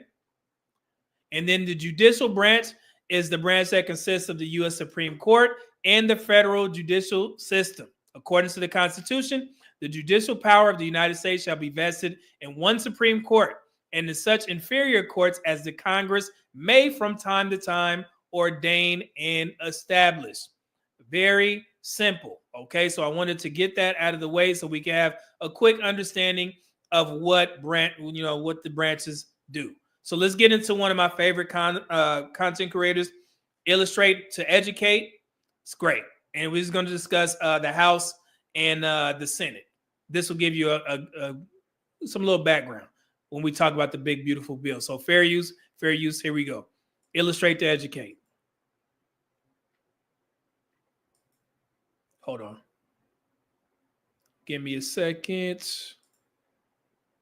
House of Representatives and the Senate? By the end of this simple video, you'll know everything you need to know about how these two differ. Before we get into the differences, let's look at the term Congress that you often hear in US politics. What exactly is Congress? Congress makes up the legislative branch of the US government and consists of 2 separate bodies, the House of Representatives and the Senate. Their primary responsibilities are to draft proposed laws, confirm or reject presidential nominations for heads of federal agencies, federal judges, and the Supreme Court, as well as having the authority to declare war. Now, let's take a look at some of the basic similarities between the House of Representatives and the Senate. The first similarity is that they are both directly elected by citizens of the United States who are registered to vote. Second, let me see. Passing legislation. I want to stop right there. So Senate votes are very important, especially for your, Senate, districts or states. So these are the things, these are the voting processes that you guys need to be involved in the most. Don't just wait until it's time to elect the president. Okay, let's continue. Requires the agreement of both the House and the Senate. And third, there are chambers or large gathering rooms for both in the US Capitol. There are definitely more similarities, but let's go ahead and look at some of the differences between the two. In this first section, we'll look at when they are elected, what requirements you have to run for these offices, and who they represent. In the Constitution, Article 1, Section 2 and 3, you'll read that members of the House are elected every 2 years, whereas senators are elected for 6-year terms. Y'all see that? The Senate, people who sit on the Senate, they can serve, well, president can serve for 8, but he has to be reelected, but they have 6 years. So that's pretty cool. The next difference looks at their age and citizenship requirements. House members must be 25 years of age and citizens for 7, while senators are at least 30 years of age and citizens for 9. Another difference is who they represent. Senators represent their entire states, but members of the House represent individual districts. The number of districts in each state is determined by a state's population. Each state has a minimum of 1 representative in Congress and up to 53 for the state of California. And today, Congress consists of 100 senators and 435 voting members of the House of Representatives. So when we start talking about the big, beautiful bill and how it was passed, that 435 is going to come back up. And it's going to explain why it's important for if you're a Democrat or a Republican, that you have the majority of the House be either Republican or Democrat to get laws passed. And you see what's going on with the big, beautiful bill. And it's actually very funny because of this fact. And I don't want to give it away just yet. So let's continue. In this next part, we'll look at how the House and the Senate differ in the way they conduct business. With 4 times the membership, the House follows procedures closely and limits debate. However, in the Senate, debate is nearly unlimited and all members have the opportunity to influence legislation. Therefore, senators feel less pressure to move quickly on issues. And I like the fact that he put a picture of a bed. The Senate, they will literally debate, and you can go to, I think, Democrat Jeffries. They will debate for 24 hours straight. I mean, it's crazy. People go to sleep in there. There's a picture actually of one of the senators recently that fell asleep in his chair. So I think I got a picture of it. We'll continue. My bad. I'm stopping. And don't forget that the entire membership of the House of Representatives is elected every 2 years, so the House will vote on rules that apply for the next 2 years they're in office. On the other hand, only 1/3 of senators are elected every 2 years, while 2/3 of the senators remain current members. Therefore, the Senate is a continuous body and depends more on tradition when determining procedures and rules. In this last slide, we'll look at the differences in leadership between the House and the Senate. The House elects a Speaker, or Speaker of the House. Oh, so the House elects the Speaker, and our Speaker, the Speaker of the House, is actually Republican Mike Johnson. He is the current Speaker, and he's actually second in line to succeed the President after the Vice President, if you guys didn't know that. So the President goes down, then you got the Vice President, and then you got the House Speaker, who is Republican Mike Johnson. Okay, let's continue. Who exerts a great amount of control and influence. The Speaker is in charge of the calendar, like what bills are debated and when that occurs, and influences the House Rules Committee in deciding the legislation to be considered. In the Senate majority and minority leaders are elected by the members of their party in the Senate at the beginning of each cycle. The position for the Senate Majority Leader is dependent on which party is in power or which has the greater number of senators in office. Generally, they work together in consultation with all members to make decisions. All right. So yeah, that was a pretty simple video. Thank you, Illustrate to Educate. So I'm going to give you guys some links here. Let's go straight to the websites. Let me open this up so you guys can see this. Because again, don't believe me. Do the research for yourselves.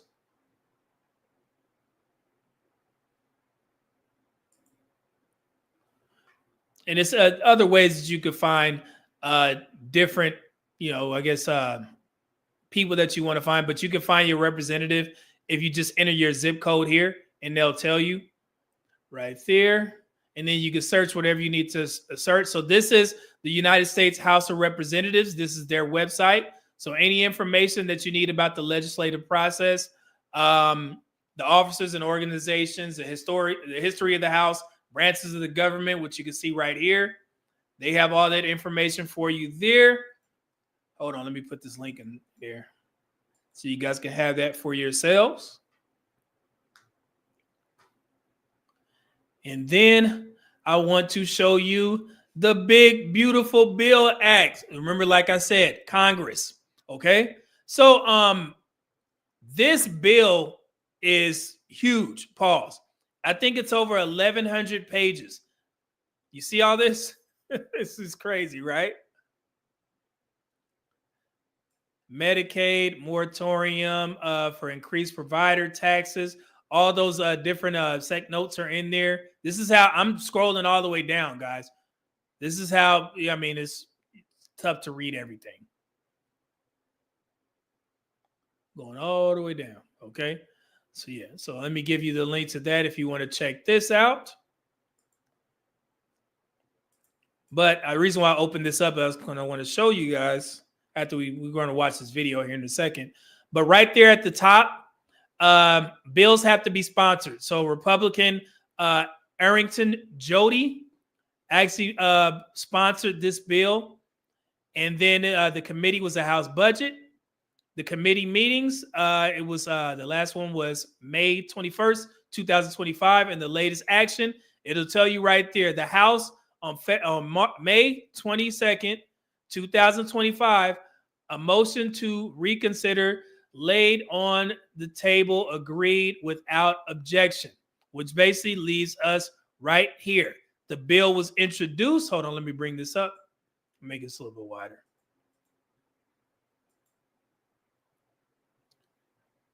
See that? So the bill was introduced. Now, since it passed the House right here, it goes on to the Senate, and then it goes to the president, and then it becomes law.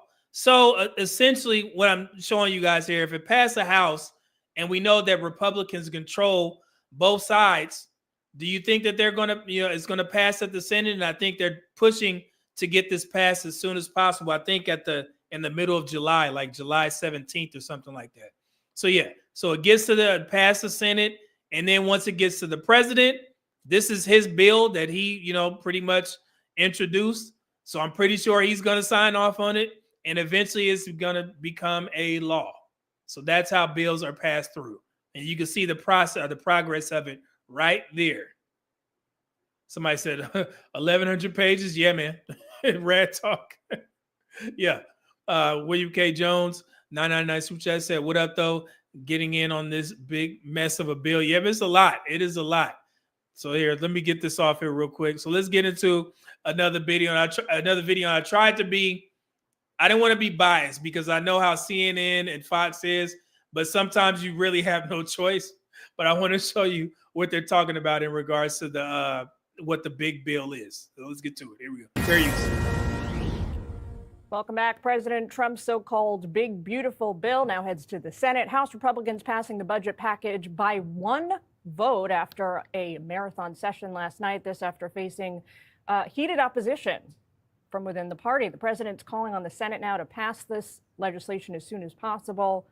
Here's some GOP senators weighing in today. I think there's some opportunities for more efficiency, some more savings, and there's still a lot of decisions to be made. So I think we're talking about weeks or months. Let's don't get high on our horse here that we've somehow made some major advancement of reducing spending, because we didn't. So look, you're going to see like a common trend. The differences between how Republicans speak about the bill and how Democrats speak about the bill. It's crazy. So let's bring in Kevin Hassett now. He's director of the National Economic Council. Kevin, that was a close call last night. Yeah, but it's a historic day. And, I think the headline for me is that we just avoided the biggest tax hike in American history without a single Democratic vote. So every Democrat who voted against this bill was basically saying, hey, it's really great for the economy right now to have the largest tax hike in history. And instead what we did is we have a big, beautiful bill filled with extensions of things that worked before and new things. Some of my favorite. So if you had to guess just based off of how he's talking, do you think he's a Republican or a Democrat? It's so funny. Things are things that people haven't really thought in their head about how important they are. But think about this, that no tax on tips. The average tip worker in America is going to get an extra $1,700 because of that. No tax on overtime. The average person getting overtime in America is also going to get about $1,700 out of that. That's kind of how we sized it. And the Council of Economic Advisors, which used the same model that said $4,000 in income last time, which ended up being $6,000, says that we're going to get about $10,000 in income for every American because of this bill. And yep, Democrats voted against it. Well. So, everyone, not a single vote. But the Democrats do say that the legislation is a ticking. So the Democrats, they held serve, right? So none of the Democrats voted for the big, beautiful bill. However, when the Republicans are the majority, then it's easy for these bills to get passed. And that's why, if you guys remember during the election time, people were really more worried about that than they were the presidency. Because whatever side controls the House and the Senate, then it's pretty much easy to get certain bills passed. And even though no Democrats voted for the big, beautiful bill, Republicans are the majority. So they ended up passing it through by one vote. Ain't that crazy? Wow. Let's continue. Time bomb of debt. Take a listen to Senator Schumer last night. 14 million Americans are in danger of losing their health insurance. This bill will shut down rural hospitals. Look right there. You see that? D, pause. Chuck Schumer. He is a Democrat. So this is why I wanted to be fair to have the Democrats speak and the Republicans speak. So here we go. Community health centers, urgent care clinics, and more. Republicans are stealing from hungry kids, stealing from low-income families to give trillions in tax giveaways to the wealthy. This is not beautiful. It's ugly. It's revolting. So how much is that $1,700 a year in savings going to count for lower income Americans when, as the senator says, public services are going to be slashed? Public services are not going to be slashed. That's ridiculous. This is a senator who didn't think at all about the deficit while he increased deficit spending by $2 trillion a year. You said it's not going to be slashed. Bottom line is that there's a lot of spending reduction in this bill, and President Trump met with the Freedom Caucus guys, who are the toughest guys in the House on spending, and they came out and voted for the bill. And the reason is that there's a lot of spending reduction in this bill, but also there's going to be more spending reduction coming week after week after week because of the work of OMB and DOGE. And so the people who want to see government spending decline, and that's certainly not Senator Schumer, are going to be satisfied with this bill, but also with everything else we do between now and the end of the year.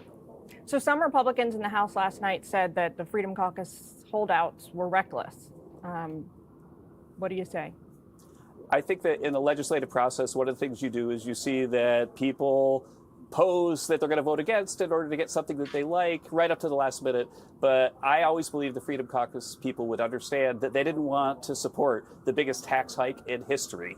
The biggest tax hike in history if they opposed this bill, and they came around. And I think that in the end, they want more spending cuts, and President Trump wants lots of spending cuts in this bill, and he wants DOGE and OMB to put downward pressure on government spending for the rest of his term. And so the spending hawks don't have to worry if they're a little bit disappointed with how much spending cut is in this bill. I know that you and your office are talking to your Republican colleagues over on Capitol Hill, the Senate just making a mad dash for recess. Yeah. Are you disappointed? When are you hoping? What is the timeline here? When are they going to come back and do their end? This is a very accelerated timeline that we speak regularly with Majority Leader and with Senator Crapo, who's got like the ball right now in the Senate Finance Committee. And these are people who've been studying this matter for years and years. So like I said earlier, guys, they're trying to push this bill through as soon as possible. So I think I read it was July 17th or something like that. So they're, I guess they're pressuring the Senate to get this done.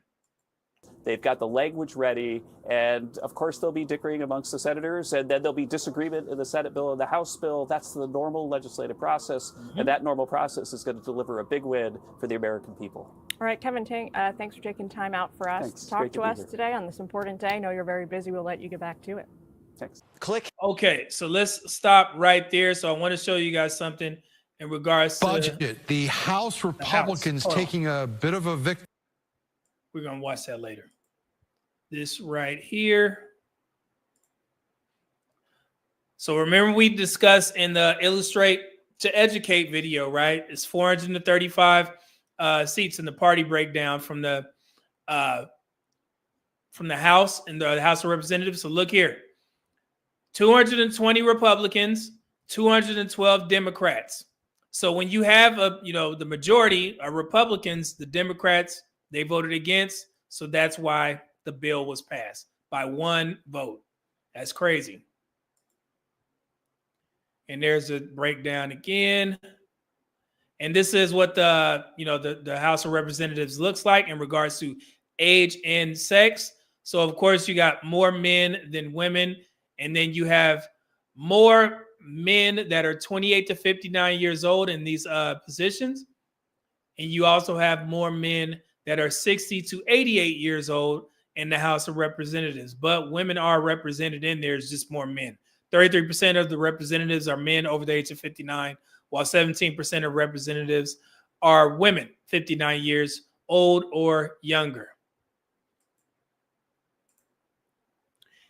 And then the age and sex of senators, again, you have more men in both age categories, 60 to 92 years old. Yes, you could still be a U.S. senator at 92 years old. All right, even you go to 100 if you want to. I think 38 to 59, still men as well. 50% of senators are men over the age of 59, while only 7% of senators are women 59 years old or younger. And let's see here. I want to start here. Now I want to pull up the bill. I'll show y'all this. I think this is an easier way.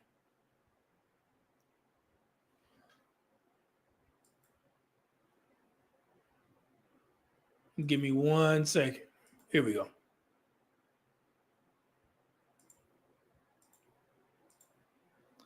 So this is directly from the White House. And of course, you guys know that President Trump is a Republican. So this is what they say the big, beautiful bill is going to do for the U.S. population. And like I said, I see a lot of people saying, I don't agree. He's lying. Here we go. So here are 20 reasons why Congress must unite behind the one big, beautiful bill. They're saying that it delivers the largest tax cut in American history. It says about an extra $5,000 in Americans' pockets with a double-digit percent decrease to their tax bills. Americans earning between $30,000 and $80,000 will pay around 15% less in taxes. And then it says it includes no tax on tips and no tax on overtime. Okay, so our, what is that, like restaurant workers and servers? There you go. It delivers big, beautiful deportations. Of course, I thought this was funny when I was reading this. Big, beautiful deportations. There's President Trump in there.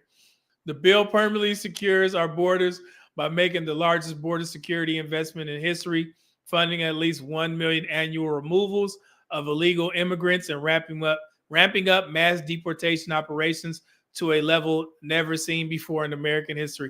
It's going to be great. And then he plans on finishing the border wall, boost border patrol. So you see a lot of the money that is being allotted is going to his federal government and border patrol and all this type of stuff. So we're going to dive into this. It protects Medicaid for Americans by kicking 1.4 million illegals off the benefits. It's not just that, man. It's a lot of people that's not going to be able to benefit from Medicaid because they're pulling a significant amount of money. And I have the figures here in a second. It requires able-bodied Americans to work. We're going to discuss that. I'll leave that there. It's so much, man, that you guys can take a look at. I'm not going to go over all of it. So I'll just give you the White House article for your own reference. It's going to be huge. I see it. Deontay Bryant. President Trump, man. Oh, Lord. Let me see here. It's going to be huge. All right.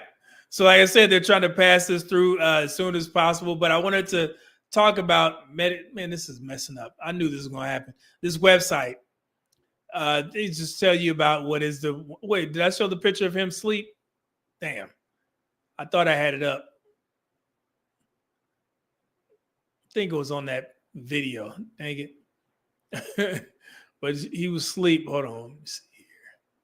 Where is it? No, hold on. Give me a second. Let me bring this up. It's going to be huge. Let's see here. Air Force Reek Fight Out Super Chat said, the thing I don't like about politics is that there are too many older politicians in office whose views never really change. Yeah, and that's essentially why I tell people to be more interested in what's going on in your local, district, your state, your city. That's important because the only way that those people will get out of those seats is if they get voted out. So some people stay there for years and years. So hold on.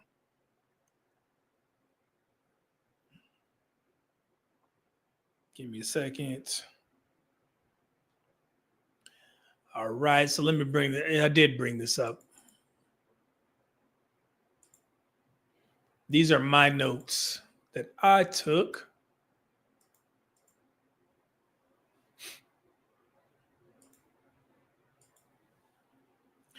All right. So the national health expenditures, and these are my notes that I took. This is from 2023.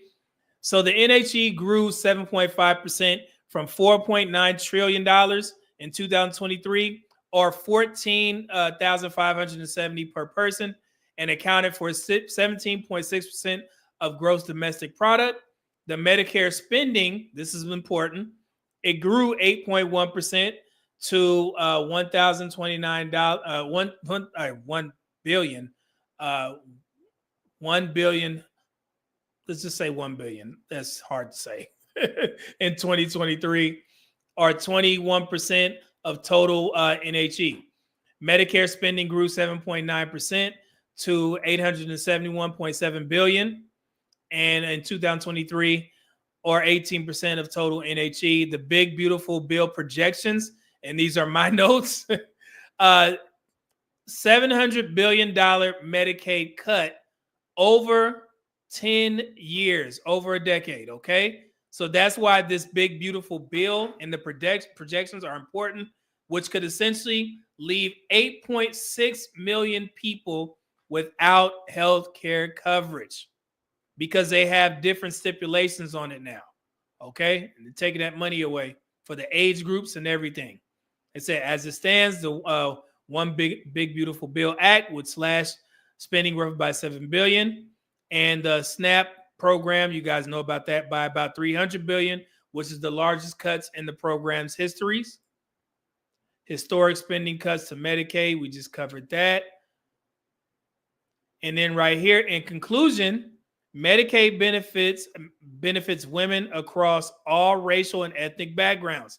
It serves as a crucial safety net for women of color, especially Black and Hispanic women, who are more likely to face barriers to accessing other forms of health insurance. And again, here's a breakdown: higher Medicaid enrollment rates, American Indian and Alaska Native and Black women. These groups have the highest rates of Medicaid coverage at the time of birth, with 65.6% and 64.2% respectively, based off of 2021 to 2023 average. And the reason why they said at time of birth is because they start to track this based off of the kids that benefit from Medicaid. So the reason why I wanted to, encourage you guys to read the Big Beautiful Bill is because of that point right there. Black women are heavily affected and heavily rely on Medicaid. So when the Big Beautiful Bill is passed, there's going to be a lot of Black women in the community that's not going to have health care coverage. So that's why these conversations are important. And I wanted to trigger your minds into going to read about this, especially Black women. And you guys probably need to start looking at other avenues because it seems like it's going to go through. So health insurance and getting the proper care that you need for your children is absolutely important. This should be one of the main things that you're focused on these days, okay? So if Black women didn't know that, yeah, you guys benefit from Medicaid the most, all right? And also, you are not the highest that benefit from SNAP. That's actually white women, but you guys heavily rely on SNAP benefits as well. So let me be the first to tell you, I'm trying to help out as much as possible. So, all right. So we got 2 hours left. And so real quick, and we got some of my diehards still in here. I want to share a video with you guys that's definitely going to help you understand my mindset on a lot of things that I try and convey to you guys on these spaces, especially when it comes to, stop talking so much. You guys say too much on social media. Just kind of sit back. And we're going to talk, we're going to discuss Machiavelli. And I know y'all like, what? But it's good. You'll see why we're going to discuss this here in a second. I got something for y'all asses. Hold on one second. Let me bring it up. This is going to be good. We got time. I'm glad I do have time too. Y'all asses, let me sit up here. Big, face off, fat.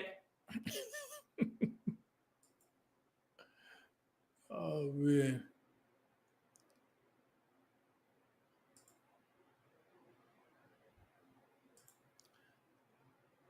Yeah, this is gonna be good. And you guys would really like it because the title is "Shut Up and Win." I've said that before. I've literally had this video on my playlist, the watch later list, for a while. It is amazing. Okay, and we're talking about Machiavelli, and this is from a YouTube channel called Obscure Thoughts. And you guys will definitely enjoy this if you are historians and you like to talk about these types of things. This video will definitely help you out, and it will help you understand where I'm coming from when I put out certain videos. I caught a lot of pushback from doing that quick video or quick live stream about the young man who thought that he won with the young lady who wouldn't wash his dishes. But when I started clipping those videos up, I started seeing more black men saying that, nah, man, he needed to say something about this. He needed to go on social media and air out her dirty laundry because she wasn't doing what she was supposed to do. So I was like, you know what? I think this is the perfect time to share this video, Shut Up and Win, inspired by Machiavelli on Obscure Thoughts. So you guys will definitely understand it, okay? So let me bring this up real quick.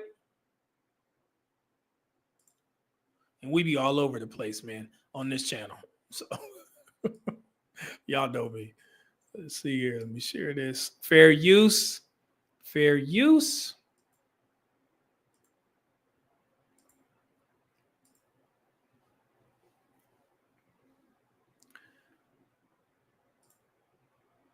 All right. So let's get to it. And hopefully you guys subscribe to this channel. This is amazing. Here we go.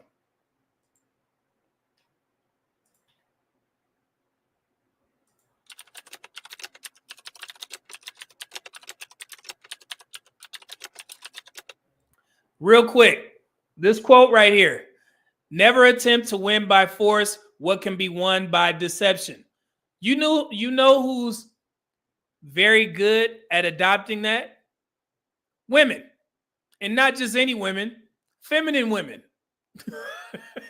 Y'all notice that? A feminine woman can get you to do things without force just because she's feminine. And I always, when I read that, I was like, yeah, that's crazy. That makes sense. So let's continue. Here we go. Fair use.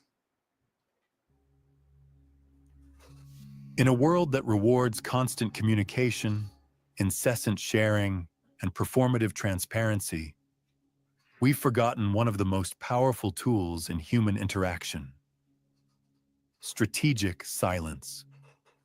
While everyone else is busy announcing their intentions, broadcasting their thoughts, and revealing their strategies, the truly effective operator knows when to shut up and uses that silence as a weapon. Y'all hear that? Niccolo Machiavelli, the 16th century Florentine philosopher and political theorist, understood this principle better than most.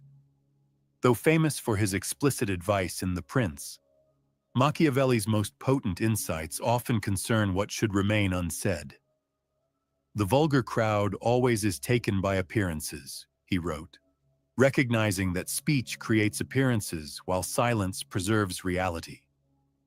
In an age of oversharing, those who master strategic silence don't just protect their position, they achieve what constant communicators cannot. They win while others are still talking about winning. So you remember my lead-in that I had before I changed it up? I had a lead-in where I was discussing this. I said, shut up, get out there, and go win. It's essentially coming from this, guys. Okay? I'm trying to help y'all out, man. It's really just win. The cost of unnecessary speech. Machiavelli lived in an era of political intrigue where careless words could lead to exile or execution. But even in our less lethal modern context, unnecessary speech creates vulnerabilities that silence avoids. Men in general judge more by the eyes than by the hands, Machiavelli observed. For everyone can see, but few can feel. The person who speaks constantly offers everyone opportunities to see and judge, while revealing little about what can actually be felt or known. We get the super chat by Rad Talk. Thank you for breaking the drought. 199. He said, All War is Deception, Art of War. Yes, it's one of my favorite books. Let's continue. Thank you. Every word you utter carries costs that silence doesn't. First, speech creates commitments. When you declare intentions, you bind yourself to them in others' eyes, change course, and you appear inconsistent or dishonest. Remain silent about your plans, and you maintain the freedom to adapt without explanation or apology. So a lot of this stuff can be applied to these dating spaces, man. And it should make sense to a lot of dudes. If you're not one of these guys that like to get on social media and complain and do story times about women, I keep telling y'all to stop doing that shit. But it's a lot of people that still think that's the way to go because women do it. Nah, man, just sit back. You're going to be the villain regardless. So, second, speech exposes your thinking process and limitations. The more you explain, the more you reveal about how your mind works, information others can use to predict, manipulate, or counter you. As Machiavelli noted, the first method for estimating the intelligence of a ruler is to look at the men he has around him. Hope y'all listening. Should be taking notes.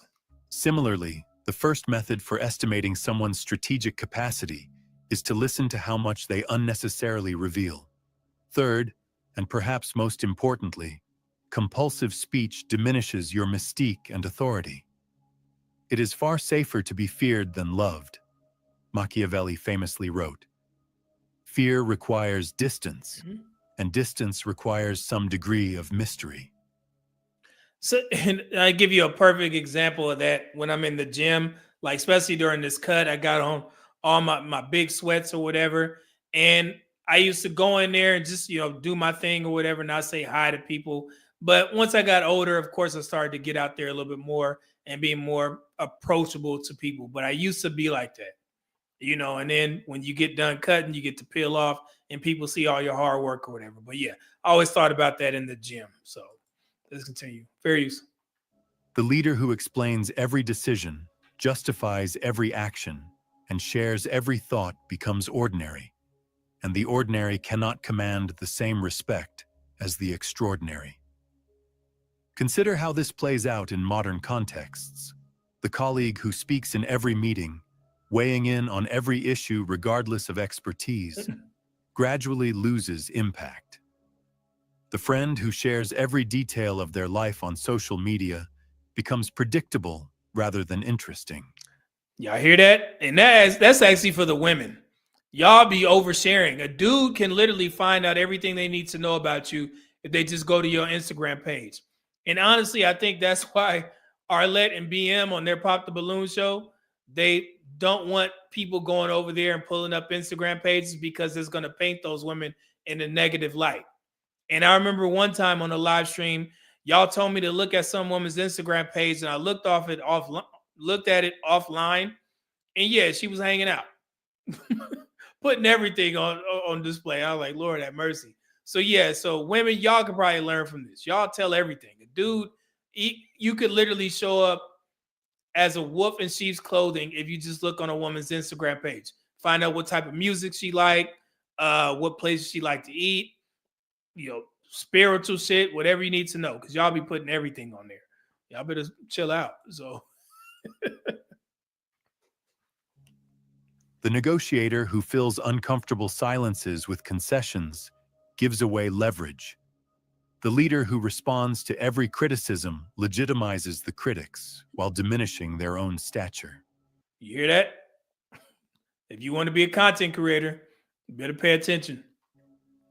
Machiavelli would view our modern compulsion toward transparency and constant communication not as authenticity, but as strategic malpractice, a voluntary surrender of power that provides others information without securing equivalent value in return.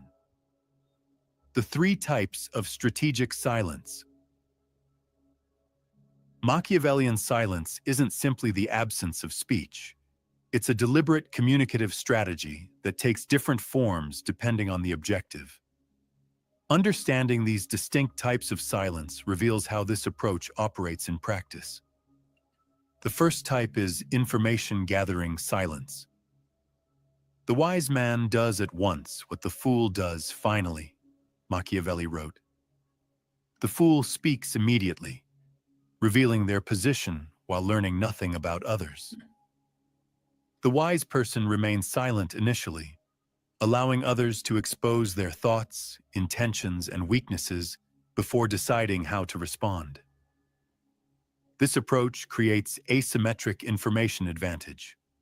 While others reveal their thinking, you collect valuable intelligence without reciprocating. In negotiations, this manifests as the powerful principle that whoever speaks first loses. When you go for a job interview, like I told you guys, I sit on the interview process panel. Either we're doing on a virtual video interviews or over the phone. And yeah, this definitely works. In relationships, it explains why the person who listens more than they speak often understands the dynamics better than the constant talker. In competitions, it's why those who announce their strategies before executing them typically underperform relative to their capabilities. Well, I don't know if Cam Newton actually did this on this play. I know y'all seen that viral play where I forgot what the defender was. It was at the goal line, and the defender called out the play that Cam was about to run, and Cam caught it. He said, "Oh, I see you've been watching film. Watch this." And Cam did something different, and they ended up scoring a touchdown. He threw a touchdown. It's a pretty cool play. I know my football enthusiasts, y'all know what I'm talking about. But yeah, he was like, "Oh, it's cool. Watch this." That was pretty funny. Let's continue. The second type is authority-building silence. Machiavelli understood that power depends partly on perception, and perception can be enhanced through calculated reticence. A prince must imitate the fox and the lion, for the lion cannot protect himself from traps, and the fox cannot defend himself from wolves, he wrote. Part of the fox's cunning is knowing when speech diminishes rather than enhances authority. Authority-building silence works because humans naturally fill information gaps with assumptions that often favor the silent party. When a leader speaks selectively, addressing only significant issues rather than every minor concern, their words carry greater weight. When someone responds to criticism only when truly necessary, rather than defensively answering every charge, they project confidence rather than insecurity. This explains why the most powerful figures in any domain typically speak less, but more deliberately, than those beneath them.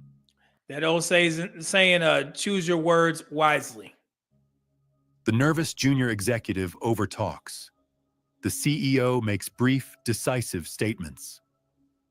The insecure person explains at length.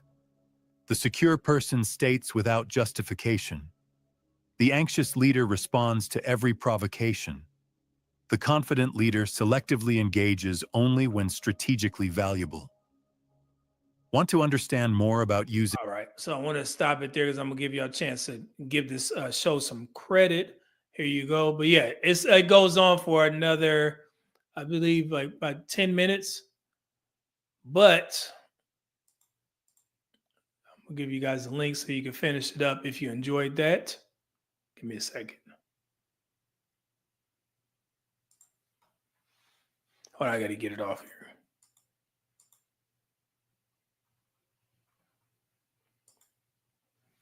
Here we go. So now we go. Like I said, I wanted to get off here in time so y'all can catch the game.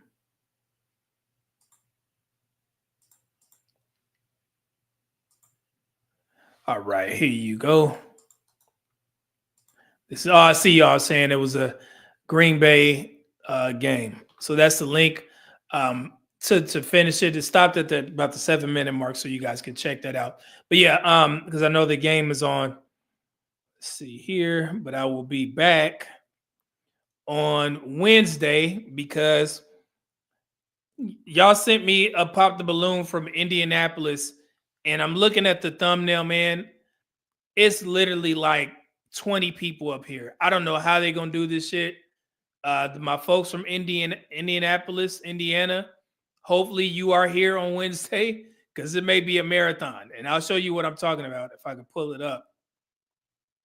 Give me a second.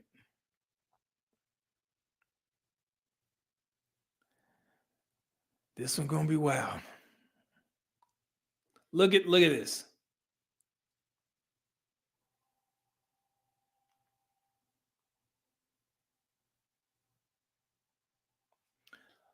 Look at how many people is on that Pop the Balloon. That's a whole, y'all can't see that, but it's a lot.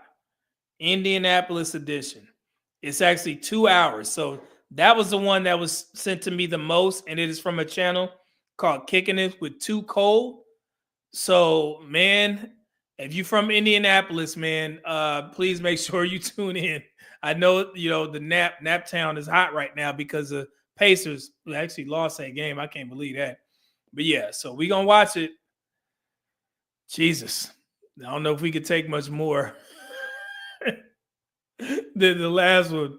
But oh my God. So I'm going to leave it there. We're going to check it out, man. We're going to see. So appreciate y'all. Hopefully you guys enjoyed the show, man. Tried to give you as much information as possible. And please make sure you check out the links. Check out the big, beautiful bill. Black women, I mean, just be mindful, okay? That's all I'm saying in regards to this bill. And like I said, Deontay Kyle, I mean, I'm just one guy. So whatever I say, I mean, hopefully y'all understood, the message that I was trying to convey. I'll definitely clip it up so you guys can have, that in its own little segment. So, but again, I appreciate y'all tuning in. Thank you for the super chats. Greatly appreciate it. Thank you to all the moderators, man. Just enjoy the rest of the week. Like I said, I get to cheat tonight. So I don't know what we're going to order from DoorDash, but I'm going to figure something out, man. If y'all got any suggestions on what food I should eat, because I definitely earned it. If not, man, it may be a McDonald's night. I love McDonald's. So I told y'all, no shame in my game, brothers. So yeah, so let's go ahead and get out of here real quick. And we'll leave with Fast Car. Again, thank you to the super chats. Thank you to the moderators. Greatly appreciate it. Be safe. Eat healthy. Go to the gym. God bless. Media Man out. Peace, y'all. Thank you. Enjoy the game.